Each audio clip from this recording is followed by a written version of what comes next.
Greetings, everybody. Welcome to another edition of the Kayfabe Podcast. If you are watching us right now, it is live. It is Saturday. It is 9 here on the West Coast, noon on the East Coast. Welcome to another edition. Right now, we're normally live at 9. So what's funny is I don't want to call it. I ain't gonna say stereotypical. Don't want to be misogynistic, but notice who's on time. Notice who's on time. Okay. Maybe we should. Oh, this is gonna sound bad. I'll say it anyway. Maybe we should schedule it for like. Maybe we should schedule it. Tell honey it's 11:30, but we schedule it for 12 anyway. I'm gonna start here. Yeah, I'm gonna start doing that. Be like, hey, let's be in here at 11:45. Let's be here. It's crazy that some like thing. It'd be funny. Like you try to argue certain things and be like, no, that's not true. That's not true at all. But it'd be true. We really do be sitting here waiting on a woman, just like like you didn't think about this outfit before. But I'll be there shortly. All right, so we'll see you in 30 minutes. Well, I'm just gonna take Murphy out, let him pee, do all this stuff. I got time, apparently. I went rebuilt the cabinets in the kitchen while you were getting ready. I saw they need a little bit of tweaking. So yeah, that honey-do list I had, I finished it already. I did. So yeah, my bad. You missed our kids' graduation while you were getting ready. I went ahead and raised them. I think I did a good job. I'm sure they cannot wait to see you again. Meet you again. Yeah. It's been, because you said you'd be here shortly. Yeah. Oh man, that's wild. It is so wild. It's just so wild that it's very true. Like, has it ever been a point in time, like with your significant other, where she's waiting on you, where it's like, I'm taking longer? I'll admit there have been like a handful of times, but I iron my clothes. I start late. I feel like on those situations, I don't start early enough to get ready. But more than likely, I'm probably sitting around waiting for a little bit. Take Murphy out, let him do his business, give him a treat, play with him for a while before I leave. And Will, I gotta show you this. This is the greatest thing I own right now. That is fire. That is fire.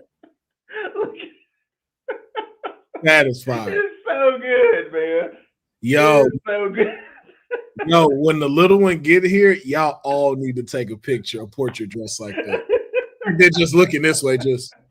Yeah, the fact that he's looking off into the y'all all got to do that. Y'all need that family portrait like that. That is. Oh man, this is the best gift I've gotten in a long time. That was good. Now I gotta ask, because we around the same age. Do you remember the saying of after 10 minutes you're officially late? Like, did they have that for you? In school, right? In like college, like if the professor's 10 minutes late, y'all can leave.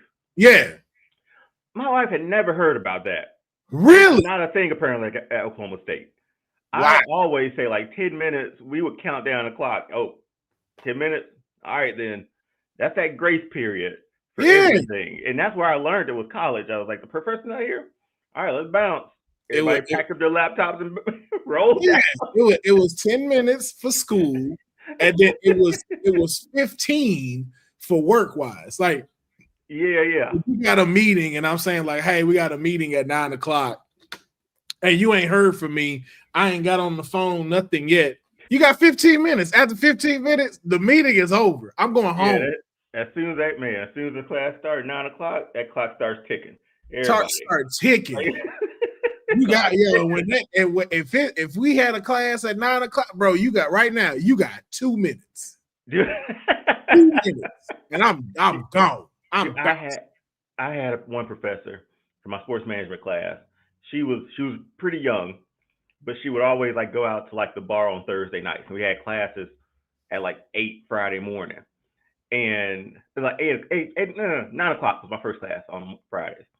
Because I was a proponent of like, I am not going to school any classes after 3.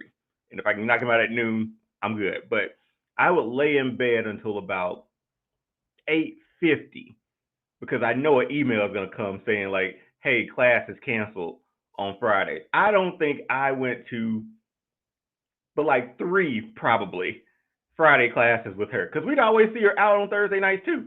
So, I'm like, y'all know now I ain't gonna be in tomorrow. Y'all can come if y'all want. I'd much rather tell us at that time instead of like I'll wake up, I'll click on the email, check it, it ain't there. All right. 10 minutes was usually her grace period before class started. Yeah. I just laid in bed, man. I was like, great, no class today. Get these extra hours in, man. Yeah. So now we gotta do this thing. What do you have to say when you're late? We gotta have something that we gotta say that fuck with us when we late. And why did I knew the hair was gonna be wet? I said, watch, the hair gonna be wet. Watch. Because again, look, we all sitting here waiting, got the keys, got everything. And of course, it shot. Who came to the party? Oh, Will, I know you're right. Will, you're gonna be right. I'm sorry for the lateness, guys. I apologize. I'm in recovery. You should see the other guy though. I bet. Oh. She told us yesterday they were shutting down half of New Jersey for his birthday. That is not taking the jet over too, right? Yeah. I've never known you are able to not have people go out in a whole community so they can party. That's how you know. No, man, it was actually pretty funny. We ran into a lot of friends that we hadn't seen in a while, and we went to a bar that where we first met, which was really cool, and we had a lot of our friends there. It was good to see a lot of people we hadn't seen in a while, but it was a great time. Pat, you had a wonderful time. Now, wonderful time. When she says run into, she actually means she brought them there via Black Tahoes. I heard there was a Black Tahoe shortage yesterday at Enterprise up there. She looked like Roman rolling up to Georgia Tech. Yeah. Straight up black cars out everywhere down the street. They're like, what's going on? Is the president here? Nah, close. But it's Patchu's birthday. Yep, period. Only the best for my baby. Mm-hmm. Happy belated. We heard Ric Flair was out there. Apparently. Had the woo wings ready. Yep. Yeah. Ric Flair definitely shut the place down. We left before he did, obviously. So you see, man. I told y'all, man. If y'all watch WWT, TK is not the only one with money. But we have come up with a thing of when we're late. If we're now, you don't have to do it now because we gonna slide for Patchu's birthday. But when you are late, there's a penalty that has to be paid. So if you late again, you have to say, "I acknowledge Cody Rhodes." That will be... Who made that rule? Deonne, was that you? And if I'm late, I have to say Roxanne Perez is mid. Oh, I have to say Roxanne Perez. Oh well, I'm gonna make sure I'm. But I told him, I said, this will be the only time. I said it's only fair that honey make yours up, Deonne, for you if you late. I was it's only fair. So you have to give him one that he has to say if he's ever late. Okay, so if Deonne's late, he just has to say, I gotta make this good. Yeah, make this good. I gotta make this really good. Because Roxanne is mid is very hurtful. Me just saying it now hurts. Cody Rhodes sucks. Damn. Well, I'm gonna be having Will set up, making slides by the time. Gonna be up here at 11. Where Will at? Like, y'all in here yet? It's 10 your time. Why are you here? Just sad to be here. Jeffrey, watch your mouth, Jeffrey. I see you, Jeffrey. Watch your mouth, Jeffrey. Okay, that was yesterday. This is today. Today's a new day. Okay, Sir Deonne. Wait, I don't want to spoil it because I haven't watched it yet. But I ain't gonna tell you. But just let me tell you, we saw a different side of Honey yesterday. I'm letting y'all know now. Really? I'm telling you. Yo, I was on one. Honey was showing out. I don't know if it was the blazer I don't know if it was I broke Ula, but I broke out with a blazer, Ula Fala, the shades. My hair was up. Councilman thought I was bald. He thought I was wearing a bald cap because of the look way where I her had head, my camera set up. Look where her head is right now. What's funny is that Patrick was thinking that. He's like, that would have been totally funny if you came in bald. To Heyman it?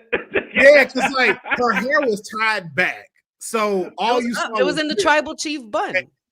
But you don't see that. All you see is like where my head is at is pushed back. That's my big ass forehead. Yeah.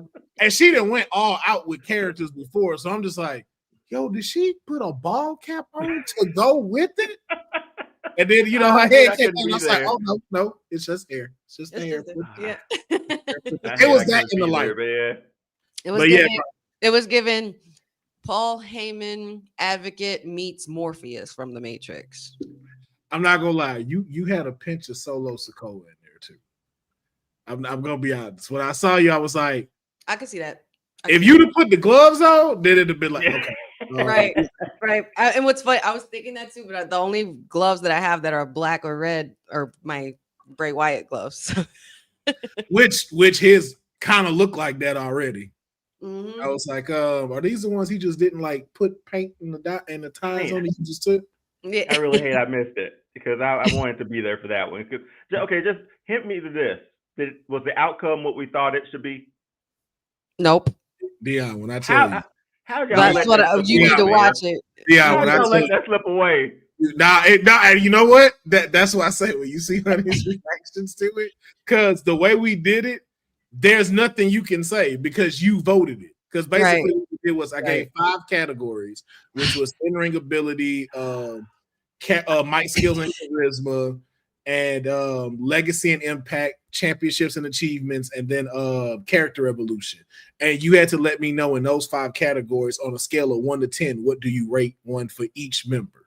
Mm-hmm. So in that way, once it's added up, there's nothing that can be said of like, oh, we voted and made this happen. That don't count because again, you're gonna be biased on that. This one you can still be a little biased, but you gotta be gonna add up. Let's be real. Like we're like, you know what I mean? Like there was times where I'm sure a lot of people thought I was gonna go one way with certain things, but I was like, no, because it like look at it. You could see the evolution. Like you saw the side-by-side picture of Dean and John. It's like night and day, so but you had to also make sense. And common sense ain't so common with some others, but I mean, were there slides of all of Seth Rollins' evolution?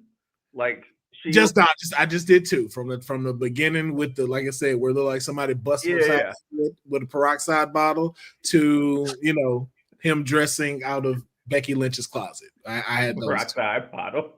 It was a great time. You definitely should check it out. But I went off. There's nothing more hurtful than that 1 point, bro. It's like Game 7. It's like when you got to pass a test or pass the the SATs or whatever, and you had to get a certain score, and you literally got 1 under the score that it would allow you to pass. Like that. Nothing more.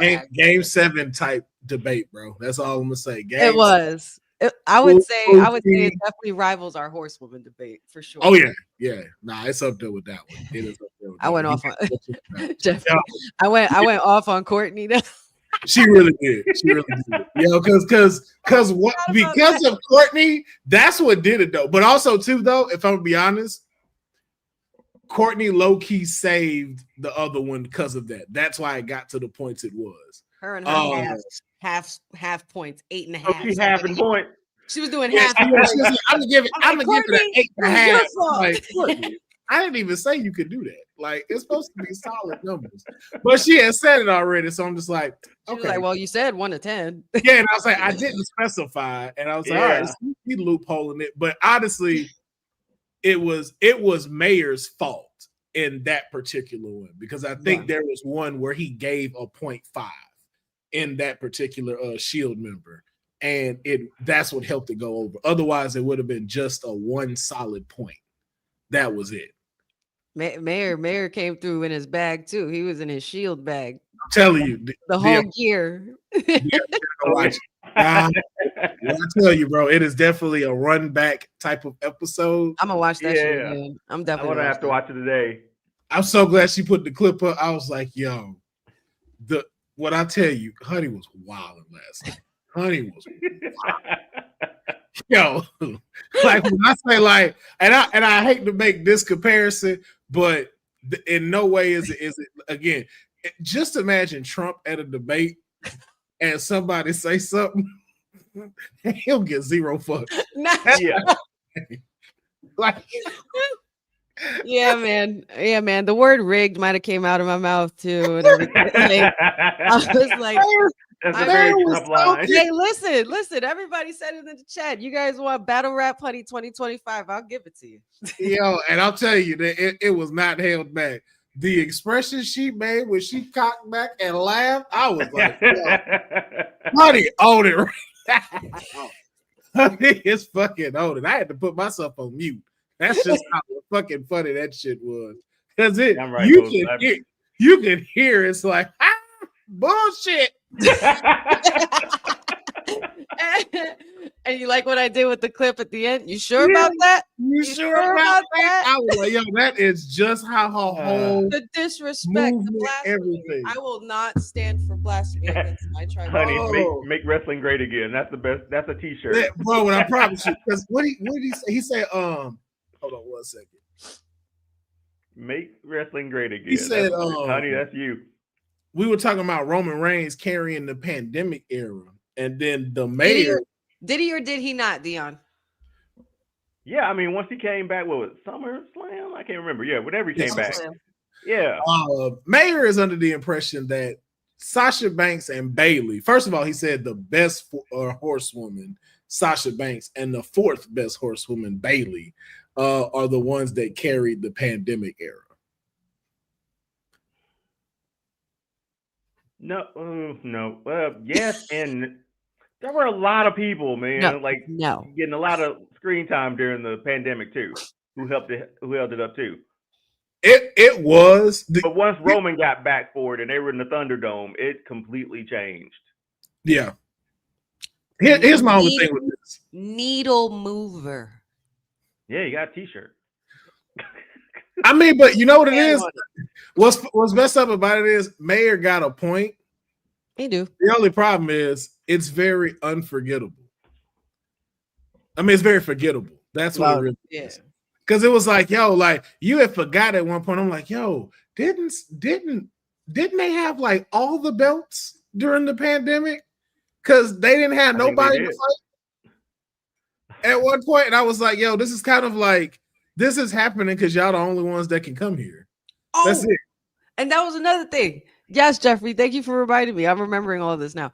Mayor was breaking out biblical quotes from the Bible, and I was like, "Oh my goodness! Hold up! This man was ready. This man was ready and prepared. And this is just me because of the stick to the details I am. Watch it, yo. So we had them timed for each one, so that way we didn't go too long. And the professor was keeping score. And so he told them when it hit 15 seconds to wrap up. Yo, when I tell you that became the hit of the show, because watching all of them try to finish this shit in 15 seconds. Hey, I promise you, that shit was kicking Honey's ass. Let me start off real strong. Then she hear 15 seconds. As soon as you hear 15 seconds, you're like, shit. And I know because you can tell in her face, she had way more points that she wanted to give out. And so she's like, I got to act 1. Now I got to skip all of act 2 and wrap up act 3. It wasn't right. But I think the funniest part was his professor clocking himself, like where he would catch himself and he'd be like, 15 seconds, Gerard, and proceed. He was on it. That's a pro right there, though, man. Shout out to the professor. Shout outs to him for that nomination for best commentator in Georgia. Yeah. That's amazing. Yes, I hope he get it because I saw the other. Me too. Okay. They cool. They ain't NXT bonafide. But all right, we 20 minutes in. Let's go ahead and get it started off with some trending news. And the first thing I want to talk about is my client, the greatest women's champion right now. I guess we got to just say the best in the world right now.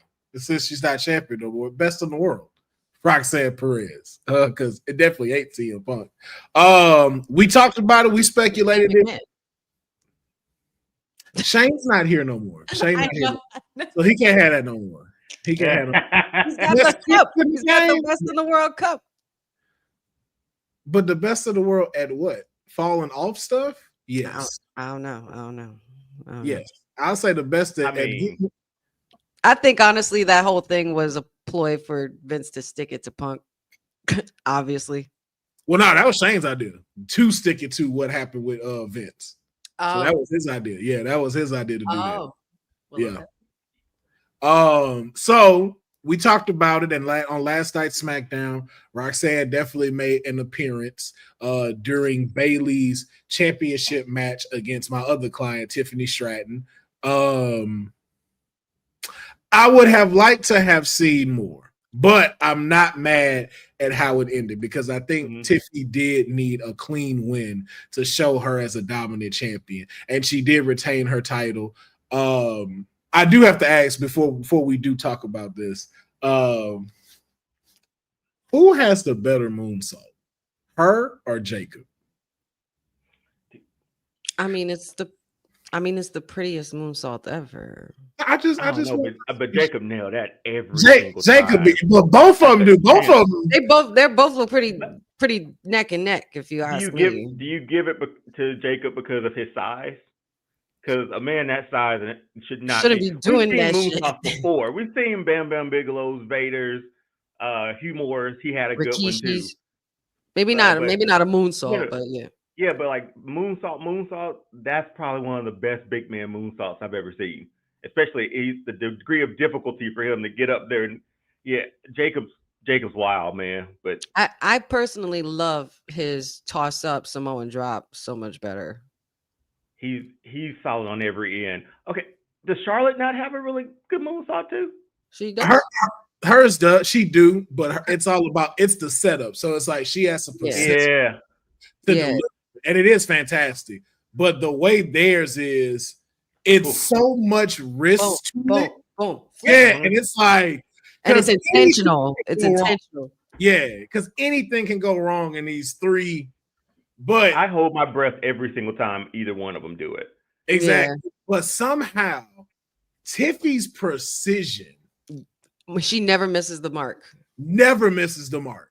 Jacob, a couple of times you see it, but you bypass it just because of his size. It looks so vicious still, though, man. It looks like a vicious moonsault. It do. I will say Jacob's looks more like a finisher's than Tiffy's, because I was watching it last night, and when I saw her Alabama slam Bayley and then the prettiest moonsault to end it, I was like, that was the first time I had a question of like, Tiffy may need another finisher outside the moonsault, because I felt like Bayley could have kicked out of that. Yeah. But the precision of it, though, because she was in the middle of the ring and hit that. And she don't even be like looking when she do it. That'd be the crazy part. Right. Like I wonder what like goes through her head like before she does it. She's like, all right, here we go. But like I think honestly to date, because we've now seen Tiffany do a lot of moonsaults, and I know we're going a little off topic, but I would say that her moonsault, her best moonsault that I've seen her do was when she won the championship, because she meant the hell out of that. It was like seeing Damian Priest south of heaven the shit out of Drew McIntyre at Mania, because he meant that shit and he knew he was about to have his moment. So it's like I would say Tiffy, honestly. Yeah, I would. Yeah. Boza, and I'm glad this helped get us back on track. So here's the thing with this. Yes, Roxy may not have no full reason to be there, but like I told y'all before when we talked about it, with the championship gone, the move up has to make sense. And I still say right now, Roxanne still has a little bit more work to do in NXT and to get those eyes over there. Mm-hmm. So this was the perfect transition to be able to have Bayley go there. Because if you think about it, like, we haven't seen her have these monumental moments with people that's a little bit like that, that's on the main roster. We've gotten to see her take on like a Jordan Grace. We've gotten to see her take on most of the NXT roster and the new people that come. But as far as like the older, we only had the boat. And we know how that went with the boat. Moving on. What we figured out, though, is that Roxy has challenged Bayley to the fight of her life that we found on social media. Appreciate that, Boza, for letting us know. And it's supposed to be happening Tuesday. Now, I don't know if it's the official match yet or anything, but it's supposed to be an inter-promotional match of Roxanne Perez versus Bayley. Now, with these two, I want to ask the both of you. She said backstage she's inviting her back to NXT. So obviously we're gearing up for a match. We're gearing up for a match. Between these two and with the transition Roxanne is in, where should this happen and what should the match be? Because you got the first Iron Woman, which is Bayley, versus the first Iron Survivor, Roxanne Perez.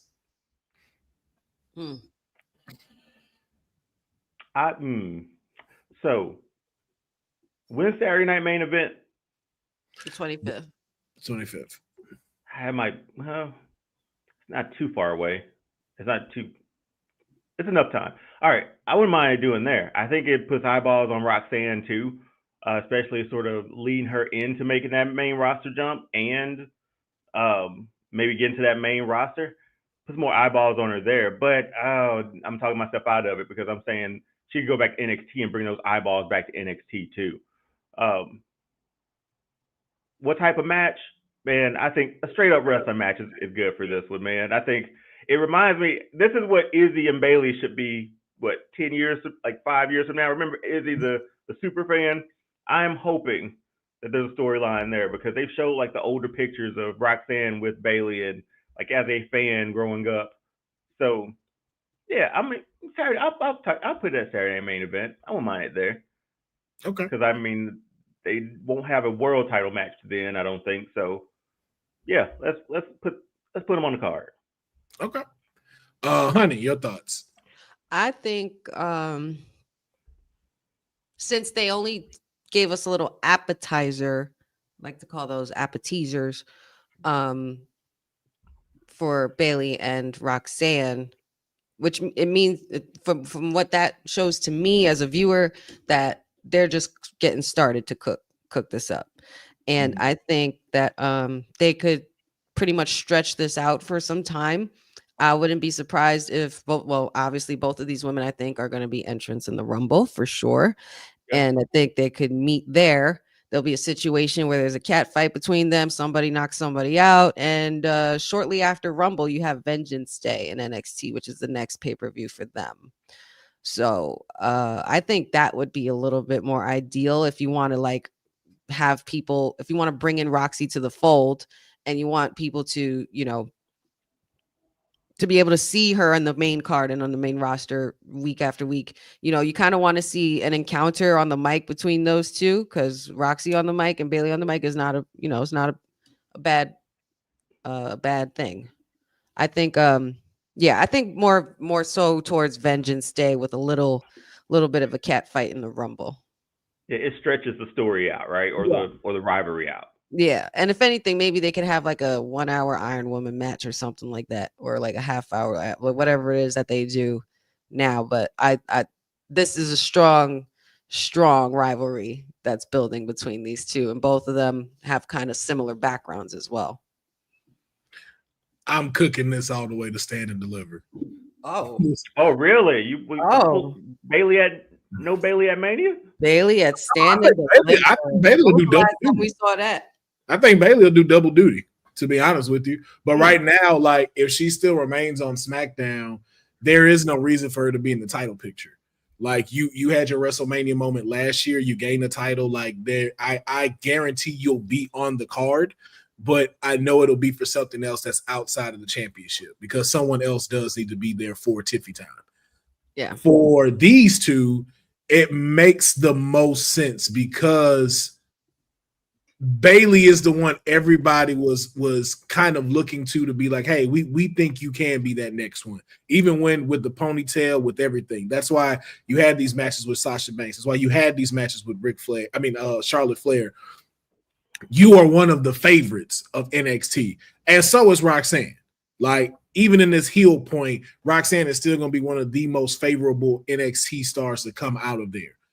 And so you can push this all the way to there. I agree with Honey I think Roxanne will cost Bailey her spot at the Rumble. I think she's the one that's going to throw her out. That's going to cook up a match between them at Vengeance Day that, again, Cora Jade can interfere in, and it leads to more, because then you only have Elimination Chamber, and then now you can maybe you got going towards Stand and Deliver. So we got contract signings. We have Bailey coming back for a couple of appearances there. Roxanne coming for a couple of appearances SmackDown. And it doesn't always just have to be fully focused on them. Like, we can have a week where Roxanne takes on, is in a tag match with Cora Jade against somebody else. Same thing with Bailey. But I think you can stretch this all the way to Stand and Deliver, where you do have another Iron Woman Survivors match. I mean, another Iron Woman's match, because I don't think we've had one since Bailey and Sasha Banks. Yeah. So if you're gonna pull that back out, it's like, Stand and Deliver needs to be the place where you can pull that back out. Because especially if you move into if they're keeping the same pace of having 5 matches for Stand and Deliver, you have more than enough time to be able to do that. And it's PLE, so we don't have to worry about it going off on the CW. We don't have to worry about it being cut short. I think this is what they will keep the two of them doing till Stand and Deliver, and where Roxanne can make that transition up. But I think she still has eyes that she can pull over to NXT, and she needs her main roster match to check off before she leaves NXT. And then Becky. Oh, I forgot. We still got our rematch with her and Julia, where Bailey can also come and interfere. Ruin her opportunity. Yeah. It's just gonna be a lot of back and forth. Mm-hmm. And that might be, and honestly, that may be the match we get at Vengeance, is Roxanne versus Julia. Because remember, Julia has even hinted at, I still got to see her one more time. Right, because she ain't so I can see it at Vengeance Day. I can see Bailey come and interfere because you messed me up at the Royal Rumble. We get through March, and then we there in April. Man. And it keeps Roxanne busy. It keeps her busy. We don't have to find a story for her. And bringing Bailey over to NXT every now and then too helps that out every Tuesday night too.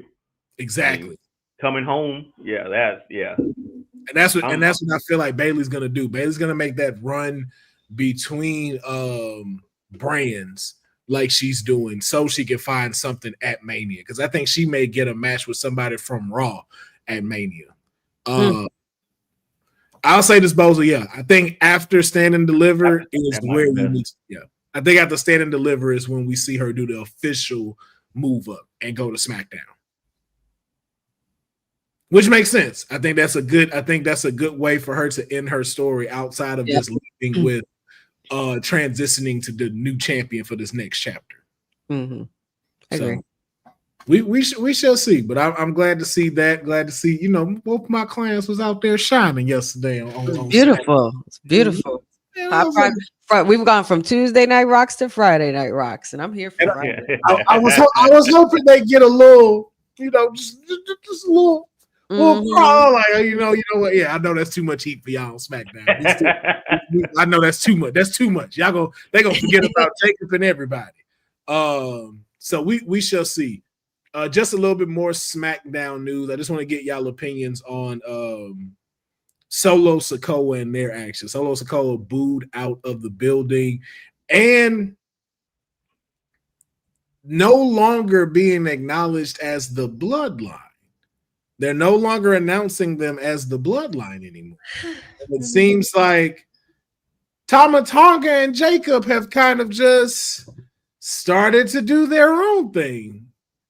Now, honey, as our resident watch along on SmackDown over at WWT, I have to ask. We talked about this bloodline story being over, but we've also talked about a lot of times of when is Jacob just going to take the reins?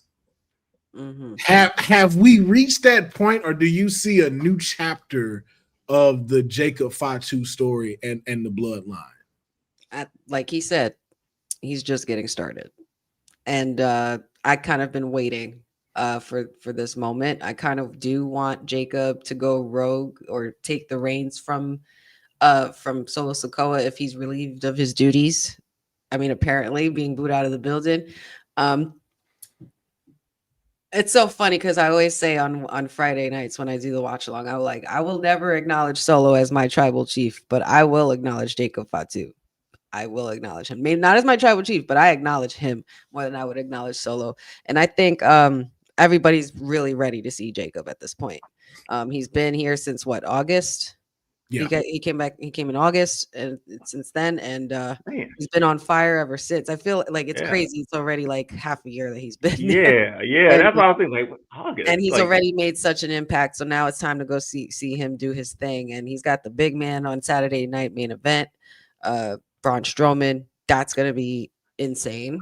I feel like there's just going to be carnage, and there's going to be a point where this fight is not going to stop, and the ref is just going to have to stop the match. Yeah, at least that's what I see. I want absolute chaos. But I think Jacob is ready. I think Tama Tonga is ready as well. I always favored Tama Tonga more than I did Tonga Loa, no offense. But I wonder when Tonga Loa. We know what it is. I just wonder when he'll resurface again as well, because he, I know he had gotten injured, but yeah, I mean, this is only the beginning, and an unhinged Jacob Fatu is something I am totally here for. The face he made when he was out there looking at Jay is ridiculous. He was just, and it wasn't even like a man. It really looked like, yo, this dude's insane. Yeah, this guy is not well up. No, him breaking off now. I think it's time. I think the momentum's there. Solo's bloodline story is pretty much done, but he's yet to acknowledge Roman. So I'm sure we'll get to that point too. I don't think we're gonna get that. That's still a longer. Will that not happen? Longer bloodline run than the original. Because watching him today, like watching him last night, it's one of those of like, I could see him not showing up for a little bit, being able to take a break and go do something else. Like I don't know, because it's like, yo, like seeing that and seeing how strong Jacob is, and it's like, yo, them letting like, yo, like the dogs have been let loose. It's like, I don't see anything of the Roman bloodline story intercrossing with theirs. Like you could just tell, like that is completely done. Like it is completely finished. And I think the only thing you may get where you see something is both of them in the ring at the same time with Roman at the Rumble. I think that's it. Like I think they really have moved past the whole. Oh my God, the Samoan bloodline in the Rumble. Jacob in the Rumble. Oh my God, Jacob in the Rumble. That's gonna be ridiculous. But more news too. We also found out more Saturday night main event that Cody Rhodes, Kevin Owens, champions, champion versus champion, will be. What are we doing, Deonne? What are we doing here with your boy? What do you mean? What are we doing? You say it. I'm not saying this make your dude look a tad bit weak. How does it make him look weak? Bro, first of all, why are you acknowledging that Kevin Owens is champ? Why are you acknowledging? Yes, he is. He's been saying it for weeks that he's the rightful champion. And like, bro, there's no way you would have convinced me to like, yo, if I'm the champ, I'm like, bro, we not putting this fake ass title that he bought over there. We're not hanging this up with with my championship belt.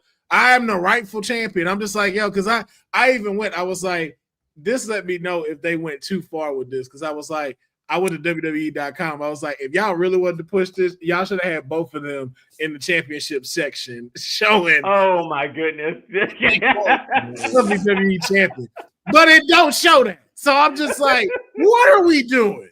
That's the full buy-in right there, Will. I wish they would have done that too. That's the full. Yo, both of them just side by side. Like I'm like, yo, they didn't do that. So I'm just like, okay, what are we doing? What are we doing with this? Because if it wasn't for Cody, none of this would be happening. Like, how your man's let this dude walk around like that with a belt? It's like he beat him up, took one of his toys, and he keep running around with his toy and saying, "This is mine. This is my rightful toy." But that's how we get to that match, though. So Cody can eventually do that and take both titles. Well, so we're gonna see Cody lift up 2 titles. Why not? Yeah, I mean, you wonder why we say he's in it for himself. I'm just saying. I mean, hey, listen, man.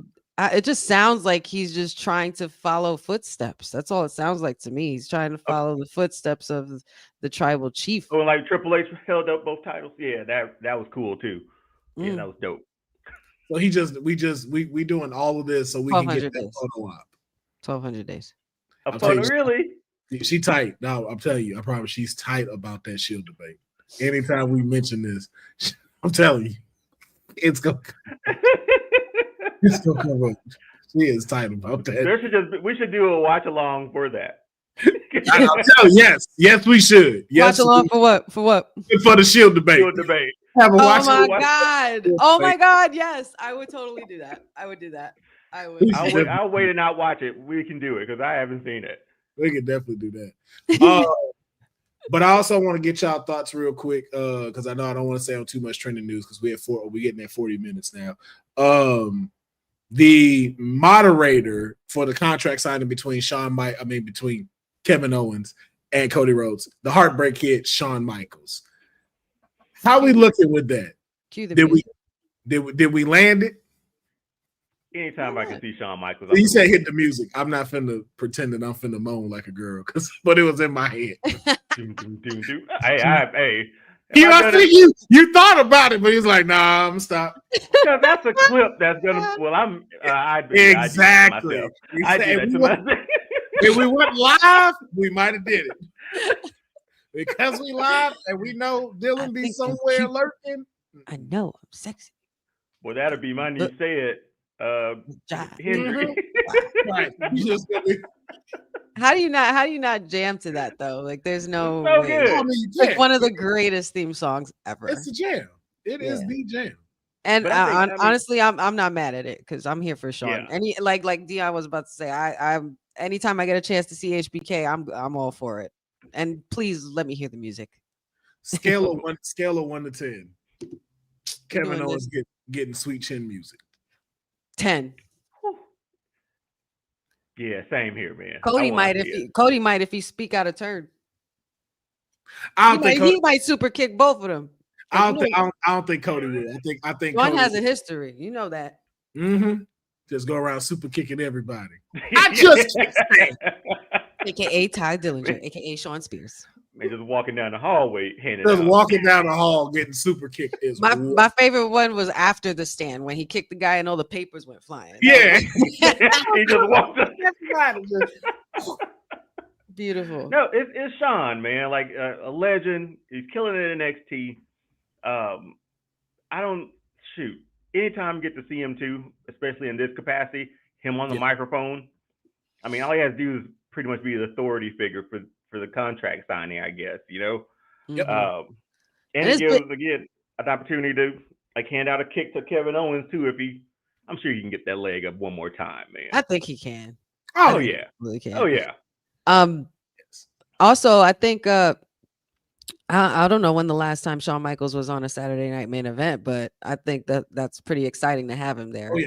And to moderate for Cody and Kevin in San Antonio. Like it writes itself. Yeah. I think that was a good pairing. I'll be honest too. This Saturday Night Main Event has me a lot more hype than the returning one. I will say that. I like the matches that we're getting.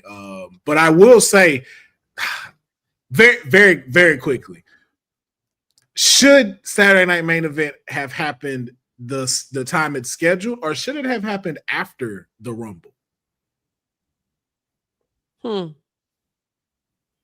think it's a good lead in because Rumble, you're going to be full on like champion. Like we got our WrestleMania main events, right? Yeah. So it allows us to get some matches in before Rumble, before we got to kick it into gear to get to Mania too. So I think I like the spot. I think it was their way of like testing the waters just to make sure that they could get some attraction to it, and being that the nostalgia factor works because there was a lot of old school fans who see that Saturday Night Main Event is returning, and because they saw it was a success in ratings, viewership, attendance, what have you, they were just like, all right, let's make this a thing. It's once a month. Yeah, I agree with it as well. A lot of people I saw in the IWC were wanted to be after Rumble just because of what one of the main events would be, which is Jay versus Gunther. And, it's kind of that people feel like, they can kind of be predictable about what's going to happen because the world's coming. Yeah. Right. And Jay has already said that he's going to be there. But again, we've mentioned before, Saturday Night Main Event is, if we're doing the timeline, it's the side mission. It's a side mission that has to be displayed for NBC for people to enjoy. That's of a newer audience as well. Standalone thing. So that we know that, and that they are integrating some of the stories to lead into what the big main stories are, like, which is Royal Rumble. So that's why it's like it's better for it to happen now, because trying to come do this after the heat of Royal Rumble, it's just going to fall short. Yeah. So it's like, this is a great place to do that. So now I want to move on to this guy. The title of our episode, Rumble Punk Rumble. We are getting closer and closer to February 1st, which will probably be here in 2 days because of how fast life is going.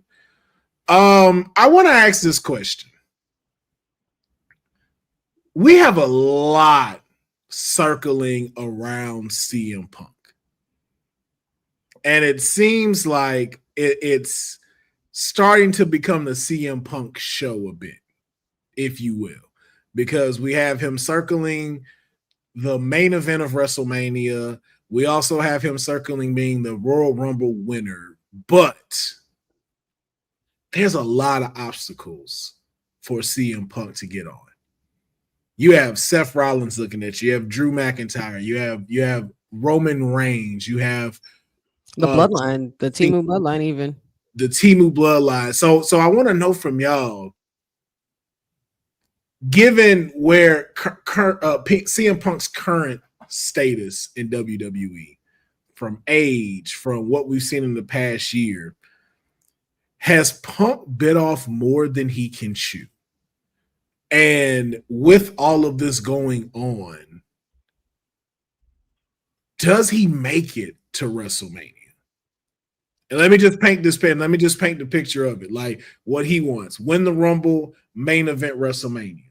Mm-hmm. But from the toll on his body, from all of these obstacles of opponents that also have a valid reason to be in the main event spotlight, does Punk have what it takes to overcome all of that and get to the final goal of what he's trying to get to, of main event in WrestleMania? Or has he taken on a little too much?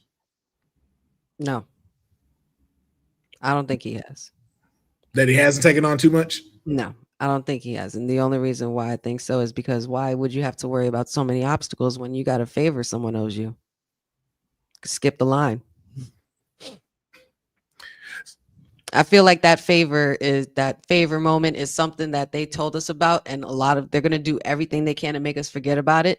And they're going to remind us of it in the coming months. We're like, oh shit. So I think that favor is going to come in handy for Punk, and he won't have much to worry about because it will be handled. So in asking that, Deonne, I do want you to answer the initial question, but with that,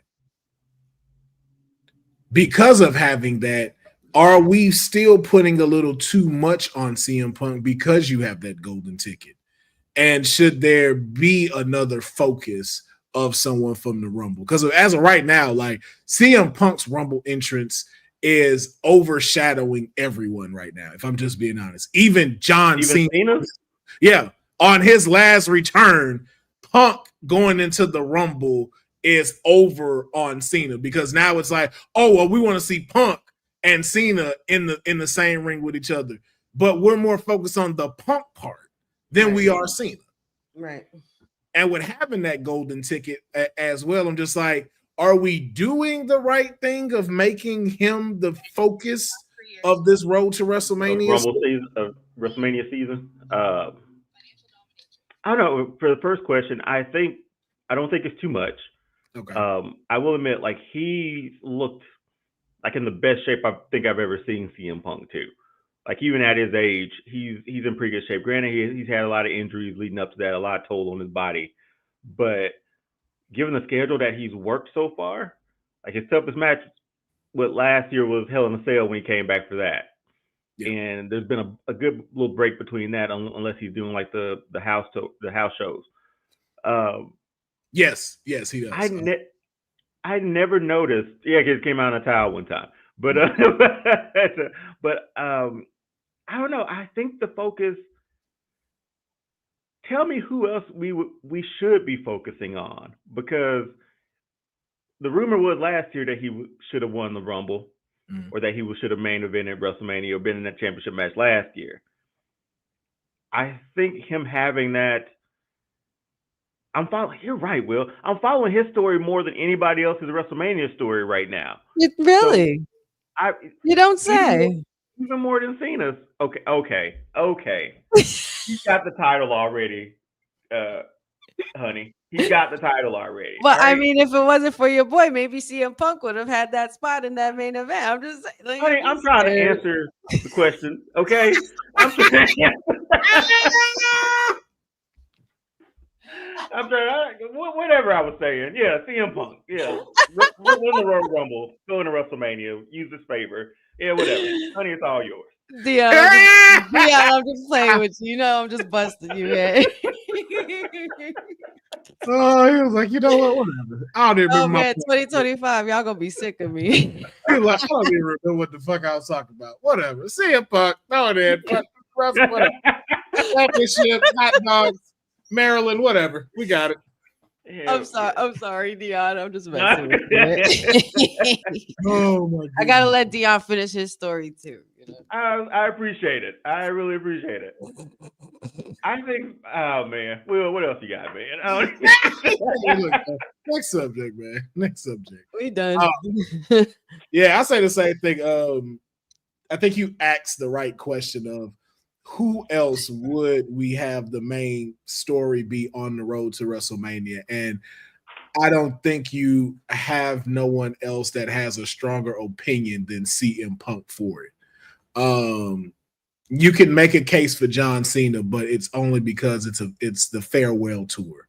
And Roman's in it too. But the against for Roman, we need to see you not headline WrestleMania, because we've seen you do it, almost 5 years in a row. It's gonna be weird not seeing him close the show. Well, but again, too, now we're at a point where we have a second night, so he could still close the show in night one. Yeah. And that's still a big ticket draw. Like, that's not something that we can still like knock down and say, oh, well, you know, it's not Sunday. No, you main evented WrestleMania. WrestleMania just happens to be 2 nights now. And I have no doubt that he could get night one, but we need to see a new character when the highlight reel goes. Who is it? It has to be CM Punk. It has to be CM Punk, because we saw it with Drew when we all came back from the pandemic. There's no one there. Like Rollins is great, but it's like, again, we just had this debate about Rollins and the Shield thing. Rollins at this current point is not main event WrestleMania push. And it could go back too because of how much we've seen him. Yeah, and not enough to, like, You're right. You're right. Go ahead. I'm sorry. No. It's the same thing. It's just this is the right story to focus on. I know people are more looking at, okay, can he carry this all the way through to WrestleMania? And I believe so, yes, just to another point that you said, Deonne, of the fact that we don't see him as much wrestling all the time. We see him in appearances. We see him not so much from the physical side of it, which I think you can still work all the way up to Mania. Like, we don't necessarily have to see CM Punk in matches all the time. Like, we have the Elimination Chamber coming up. I don't necessarily need to see CM Punk in the Elimination Chamber. And if he wins the Rumble, he doesn't have to be in that. So. Exactly. I don't need, an appearance of you on the mic. That's fine. Maybe a couple of matches on Monday Night Raw as we get towards WrestleMania. Sure. I think he's found the perfect cushion up there, and I think they're being smart with it because of that, because of being prone to injuries now, of just being a little bit older. I think he's found it in the right stride. And I think he's picked the right people to beef with that can carry that on for him. So I know a lot of people are just thinking that, he may drop the ball going to WrestleMania. It may not have the same impact as we're thinking, because one thing that was mentioned was that I saw in the IWC was Punk will draw in the wrestling fan. That's what I was going to ask. Is he a draw for Mania? And that was the $1 million question that came up as to why I even asked this question. Can Punk draw in the rest of the world? This year, since he's been back in WWE, seeing this man on the sideline in a suit for a football game, CM Punk is low-key gone mainstream. Or he's become the company man. You know what I mean? Like, he feels that way. Does he put butts in seats like a Roman would? Would he put butts in seats like Cena? Because again, who are we talking about? CM Punk still? Cena has the trump card. This is last Mania. The IWC is wondering, CM Punk main event WrestleMania. We know he can bring in the wrestling fan, but can he bring in the non-wrestling fan or the casual wrestling fan to fill in seats as the main event? Because you see Rock and Roman, you just want to go just to be there. Right. I could see that for CM Punk. I don't see why not. See that, but that's also the thing too, Will. Like, WrestleMania tickets are damn near sold out already, right? Like, without a main event card even being made. Yeah. But it's just like that initial promotion or that initial stuff that you have to do leading up to it. Can Punk sort of carry that? Can he do a late night show like Cody and Roman? And will people care about it? Like, and that's what we haven't seen him do. That's the big part that I was questioning when this question came up. I have not seen Punk do that. I've seen Punk be a man of the people. That's great. The voice of the voiceless. Yep. I've seen you be a okay wrestler in the ring. It's okay. It's not great, but it's not bad. And I'm not going to call it mid either. It does what it needs to do. Personality through the roof. But can you sell to brands? We have not seen that. The only time we saw that was when you were selling the ice cream bars for WWE. Outside of that, can you go on these shows? Can you go to these events? Can you draw in that ticket sale? And if not, who are you going to pit against him to be able to do that? Yeah. I think the opponent's going to make all the difference. It is. The opponent is really going to make all the difference, because this is a guy that is, like we said, he's for the people, but you're not a company man. He's kind of been one since he's been back, though. Yeah, but as far as because again, it's still that you're still somewhat on that road to redemption of mending bridges, and so you're more of a company man because of the industry itself. It's like, hey, I see where we are now. We're in a better place. This is why I'm now playing ball, because of who's all here, who's coming up. Y'all have and who's not here. Yeah, and who's not here anymore. So this is why I don't mind being the commentary, doing these things. But it's like, again, we have not seen him draw in as far as outside of that. So it's interesting. Let me ask you a question. WrestleMania poster, CM Punk's on one side. Who's on the other side? That you're like, this is main event WrestleMania championship match worthy. It has to be Cody. It has to be Cody. I'm going a little bigger.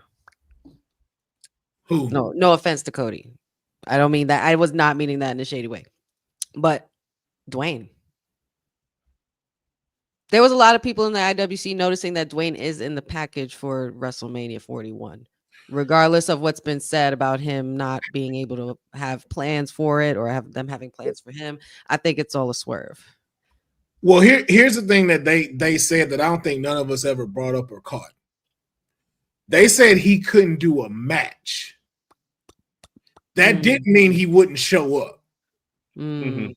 So I think you still get that. I think you still get the appearance. Match-wise, though, that's the thing in question, because especially with him still having to redo Moana shoots for the live action version and some other things, I can see why they don't want to risk him getting in the ring or him having the allotted time he needs to get himself physically ready. But I never thought of him not making an appearance there. And then especially with the fact that we may also get Stone Cold there. So at least the interaction between those two, I think we may see that spot happen. But even to that point, I want to say this in the best way, so honey don't turn into a rap battle, honey. CM Punk's and Rock's story is not strong enough to headline WrestleMania. Probably not, unless you're one of us. Unless you're one of us and you know the history between them two. That's the only thing I think that they would be able to capitalize on. And it goes back to my point, though. Wrestling fan, casual. But you trying to pull in these people from around the world to come fly in to come watch this? Did Triple H pull like the two AEW guys main event last night of WrestleMania? Well, the reason why I think it works is because of what I just mentioned with being able to promote it.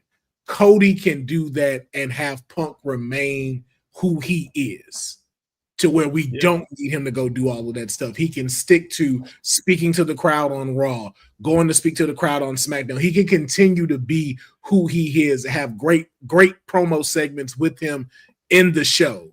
But outside of the show, promoting everything, you have to have Cody to be able to do that. Good with the babyface versus babyface? Yeah, and I think a babyface versus babyface can be there because of so much history that is there between the two of them. That's why it would work as far as being able to sell that. That's right. I forgot that they have yet to fight each other one-on-one. The only time they were necessarily one-on-one was when they were the last two in the Rumble. Yeah, and they just missed each other in AEW. Oh yeah, so I think that they've always missed one another when the stuff came to it, and it's always been of who really you're the voice of the voices, and this is the face. The face. Yeah, I was gonna say something else disrespectful, but I didn't Cody cut a promo like that too to Punk too, like saying he did that, like he. I already did that. Oh yeah. Okay. So that's why it's there, because everything even Seth has said Cody can use. It's like, hey man, I went to the show. I've been to the show. Yeah. And I think it works with that very well. But then also too, you start to get what people may be asking for, which is heel Cody, because that could be the balance within this, and we're going to Homelander Cody we're going to talk about that because of that is one of our topics with in another segment that we're going to talk about in the show. But I do want to move into the next topic as well. So we'll see exactly what happens. But I think if there's anybody that can be able to push it as a main event, it would have to be Cody versus CM Punk for the title. That's the only way that is. Be a fun bill. Who's finishing that story, Deonne? You got a spoiler for us? It'll end the same way it ended last year. I'm gonna be honest. I don't think Punk would win either. If I'm just being. It's like you got your main event. You next to win though. I'm still trying to think of who could take this title off of Cody. It's crazy. It's That's a whole. I mean, but that's a whole nother discussion. Yeah. Like we could sit here and go through the whole roster and try to figure out who would be the person to take out Cody for the title. But I know who it would have to be. I already know who it would have to be to take him out for it, and it would have to be Randy. Randy is the only one that could take the title off of him because Randy is the only other one where it would make sense for someone to take it off of him, like a Kevin Owens, like a Sami Zayn, or even like a Gunther. Because again, like we've made him like I'll use Homelander Cody as an example, but you've now made him close to Roman, like again to this unbeatable type of person. So you need someone where you don't see it coming, you don't see the strike coming, and who better than an RKO out of nowhere? And somebody who's had the title before. And knows and you. they got history. Yeah. So it would be fire for that. So I can see that happening. Now I want to talk about my other clients. Wait. The ruler. The NXT champion.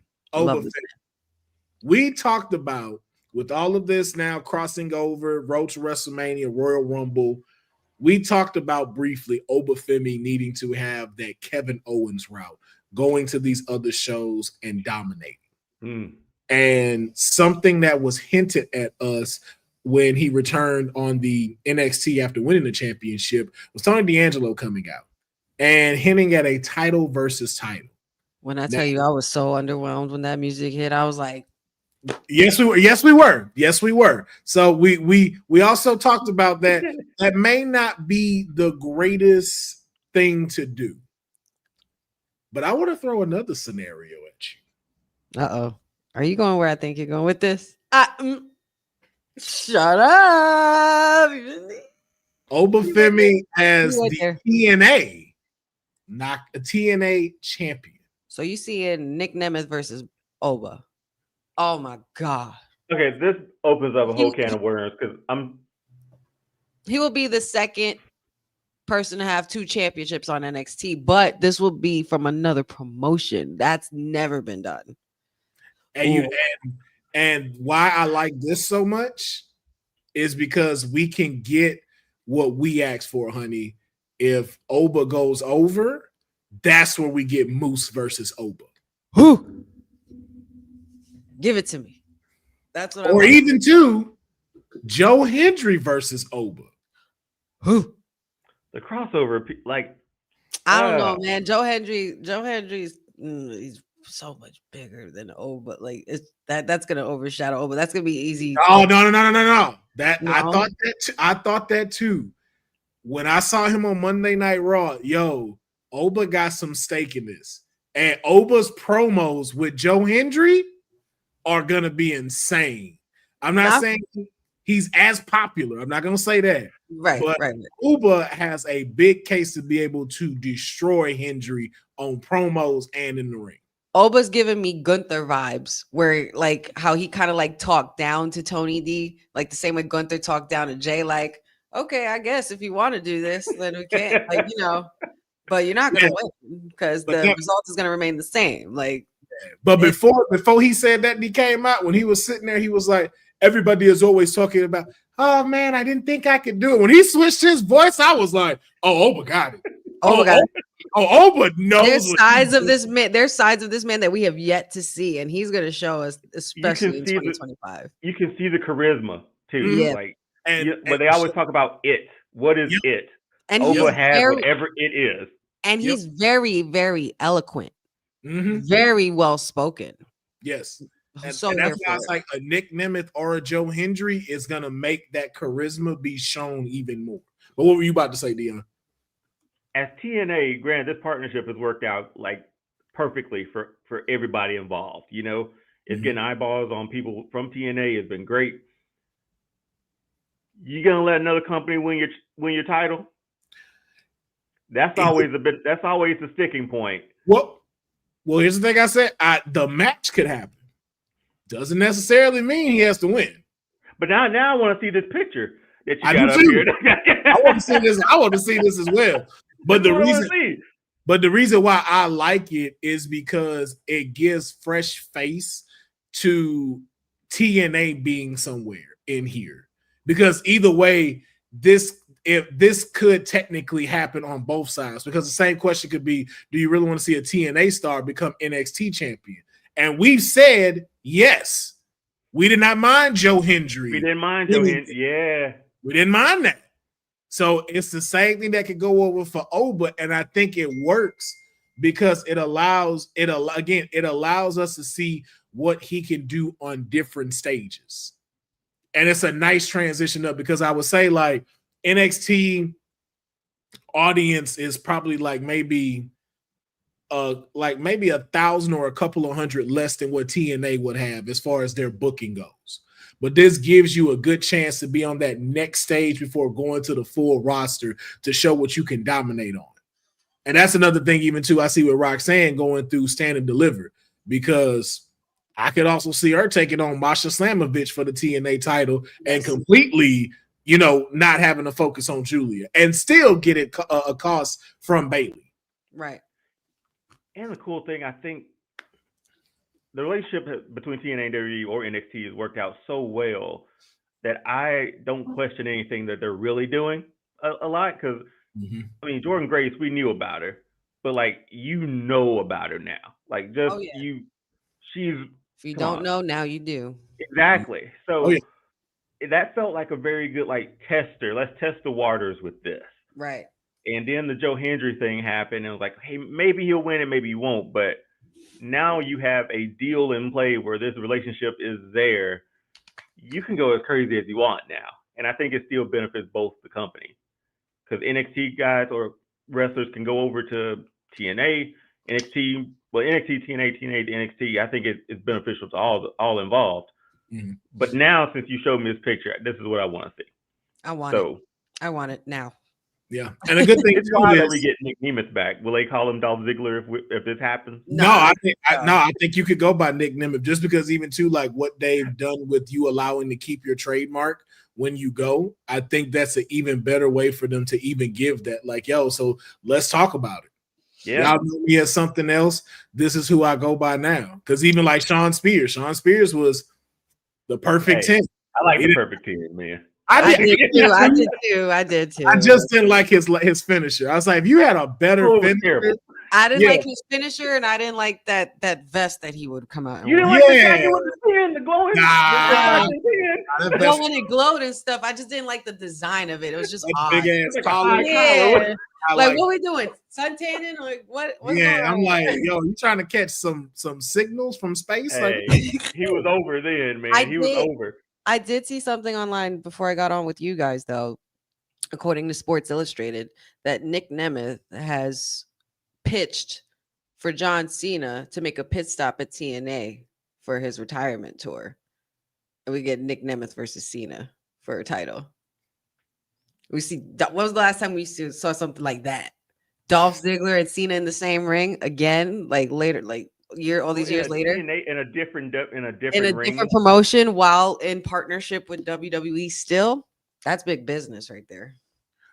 This would be the time to do it. The time is now. Yeah, this would be the time to do it. See, but now that you say that though, I wouldn't mind that with him and Joe Hendry at a TNA event. Well, I just want to see Joe Hendry and Cena in the same ring. That's going to happen regardless, and that should happen at the Rumble. Yeah, it would. I think he does. I think Cena needs to make a stop at NXT. I think he also needs to make a stop at TNA. I think it does happen in his farewell tour, and also too, it kind of gives him a little bit more to do between like the big PLEs. Yes. Mm-hmm. So yeah, we shall see. So I know we done jumped into our first hour or so. And speaking of John Cena, we've mentioned him. We've also mentioned CM Punk. And we have another segment that we have here on the Kayfabe Podcast called Who's the Heel? And that is where we take some very incredible rivalries, and we analyzed to see exactly who was the heel in this rivalry.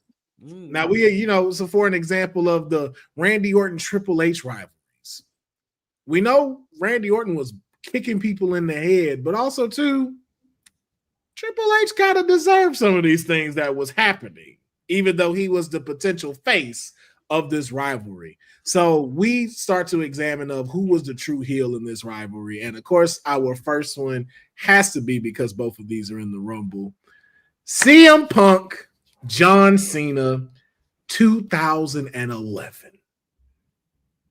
Now, if you remember, speaking of two champions, where it actually made sense that they were both champions.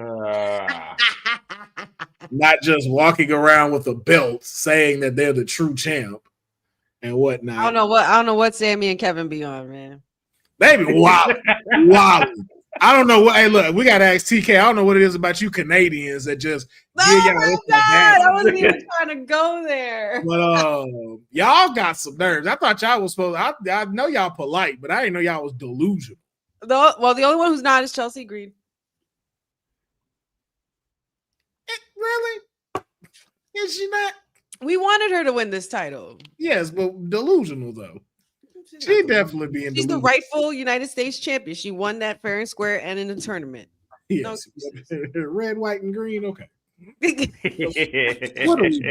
I love that she's feeding into it, though. I do too. I love it, but we can't deny. Like, ma'am, you are off the rails. Right? You are off the rails. She's good. Great. But I want to know from y'all though, who was the heel in this rivalry? Because you had Cena, who was kind of like the company man, not in a bad way, but just like, again, this man has the company on his back.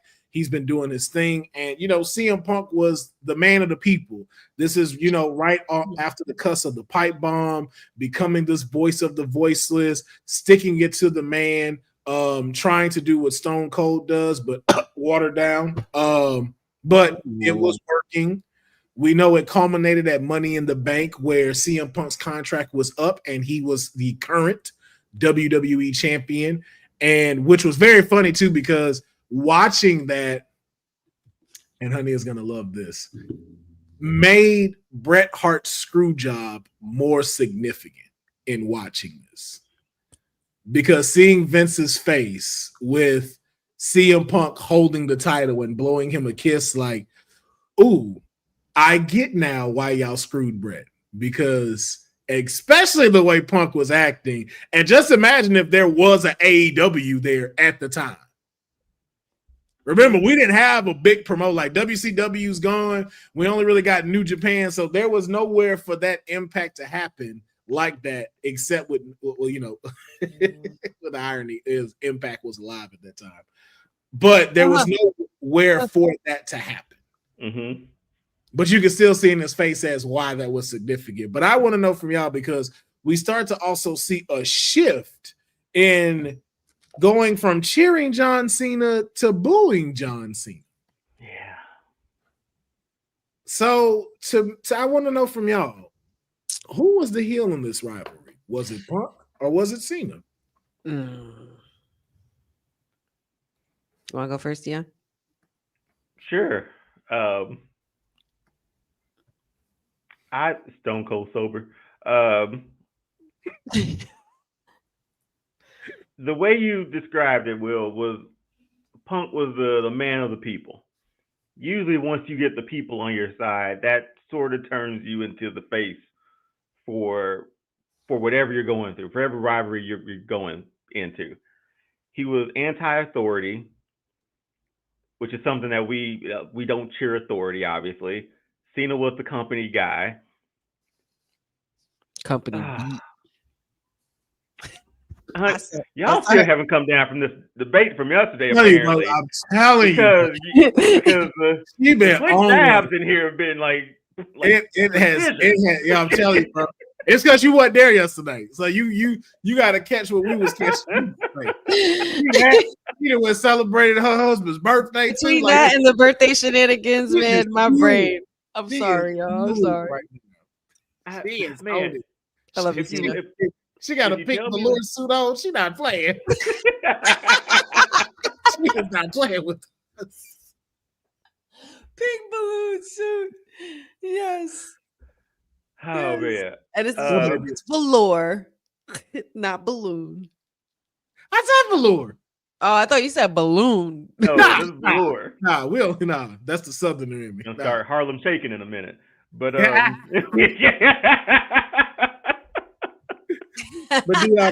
Deonne, please continue. My bad. if the way that you read it, if I'm listening to it and I never watched this, I would think CM Punk was the babyface and John Cena was the heel. Okay. Put up against having an authority figure behind you to say, don't lose my title, make sure you win, and he didn't. And just in this picture alone, if you told me like who's the babyface, who's the heel, I see a genetic specimen of a man in John Cena, and then I see just a common man in CM Punk. That's the yeah, exactly. That's what this looks like to me. In the moment that I was in it, though, I was like Punk's full on heel, man. He felt like it just because I didn't boo Cena. I liked Cena, but anyway. All right. Yeah. So then, honey, let me paint it for you like this. Then you have Cena, who is trying to keep the company afloat. At this time, we were still getting ready for this transition into the next era of what was going to happen, which was, I guess if you want to rate it, the PG era was on the foot.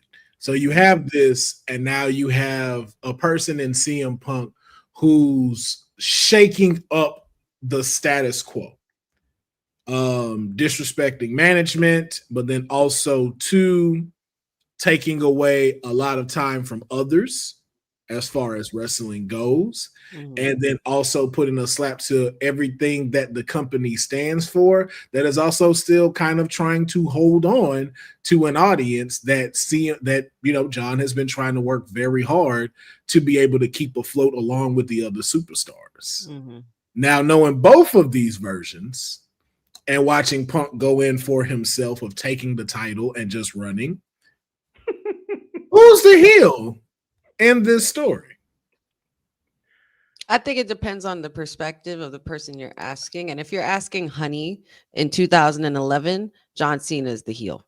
I was so anti-Cena, anti-authority. I love anybody who liked to bend and break the rules.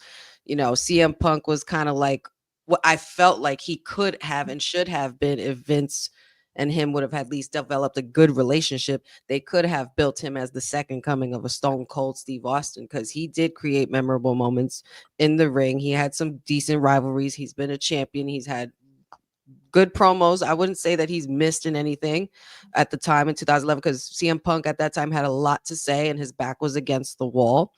And he didn't really have anybody really too much on his side. You know what I mean? Like he didn't have that, how do you say, that cushion of being a second or third generation superstar to be able to not get ahead, because I'm not saying that's what they did, but I'm just saying like certain kind of nepotism that comes with it if you have history with your family in the business. Like that's a given. But if you're asking me in 2025, Honey still feels the same way. Cena's the heel. Okay, I give you that. For myself, both 2011 and 2025, Punk was definitely the heel in this rivalry. One, just because CM Punk fucking sucks. Okay.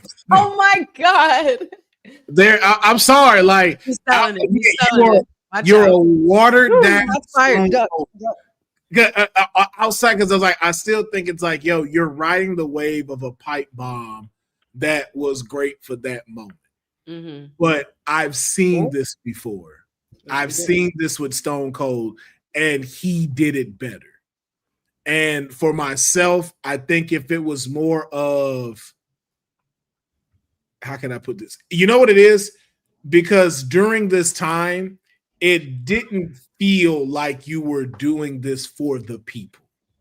It felt like you're doing this for you. You're being selfish and you're being arrogant.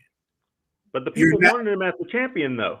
We did, but also too, what you were preaching didn't feel that way. You don't sound like you're preaching like you want equality, like you want change for all the superstars because of what's been going on. That's why you're sticking it to McMahon. That's why you're saying it the way that you're saying it. And I 100% agreed with that, because there were superstars back then where I'm like, yo, like they're really not getting the spotlight like they should.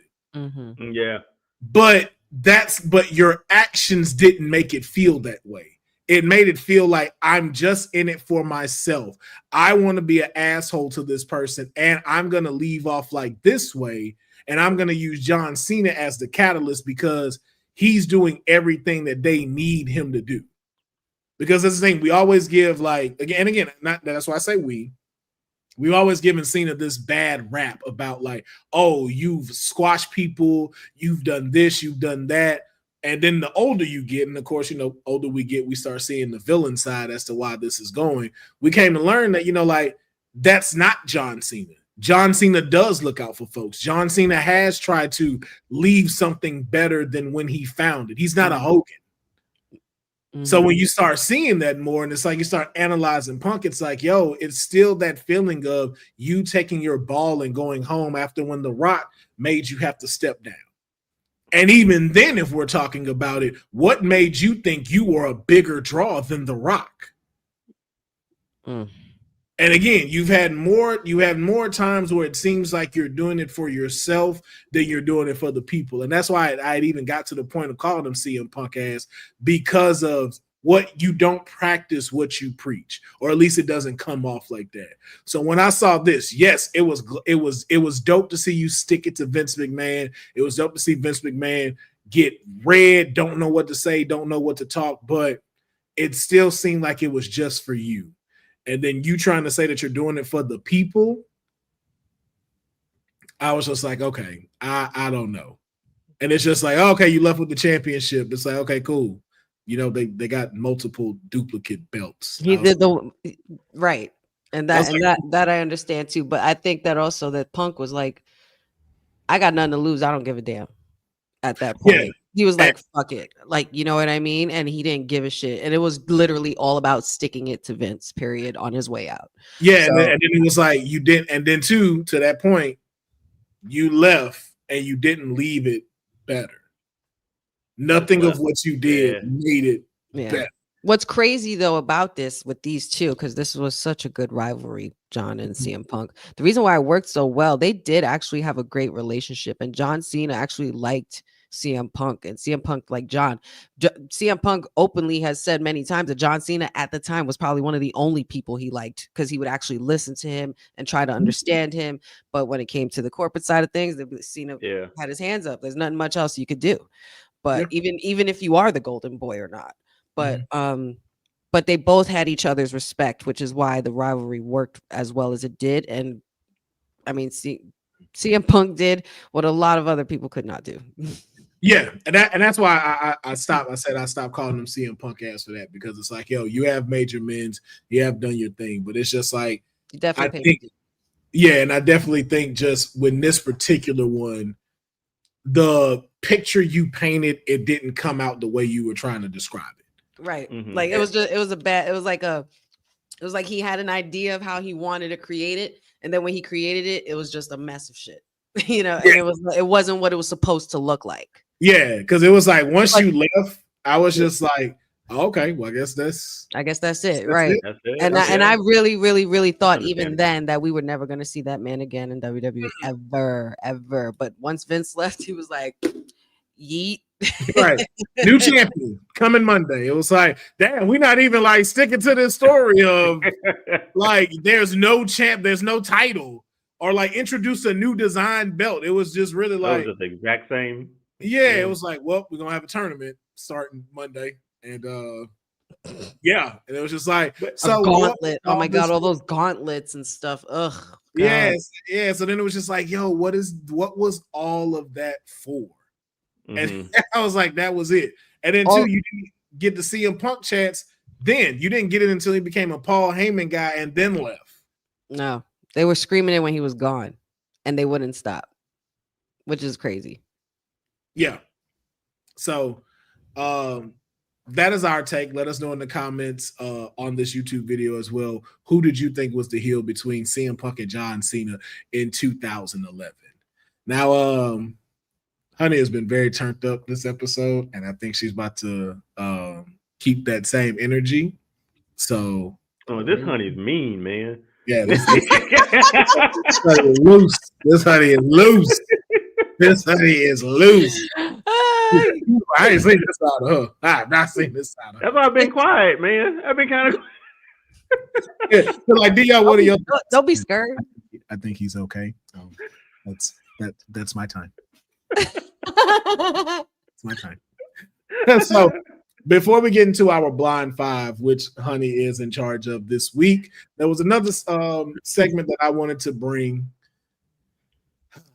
And Honey consistently tries to dodge these, but we're live, so she can't. Dodge what we talking? Wait, what? Always gotta be a Bret Hart question. Player selection. We're not doing this. This is disrespectful. We can't do this. One has to go in each row. Which row we going? How we going? We're going from left to right. Top. Oh, so see, y'all tried that. Y'all think y'all slick. I know what y'all are doing. That's fucked up. That's you know what though? Now that she said that, we are gonna go from top to bottom. I didn't even think of that. Oh no! Wait a minute. Yes, let's do that.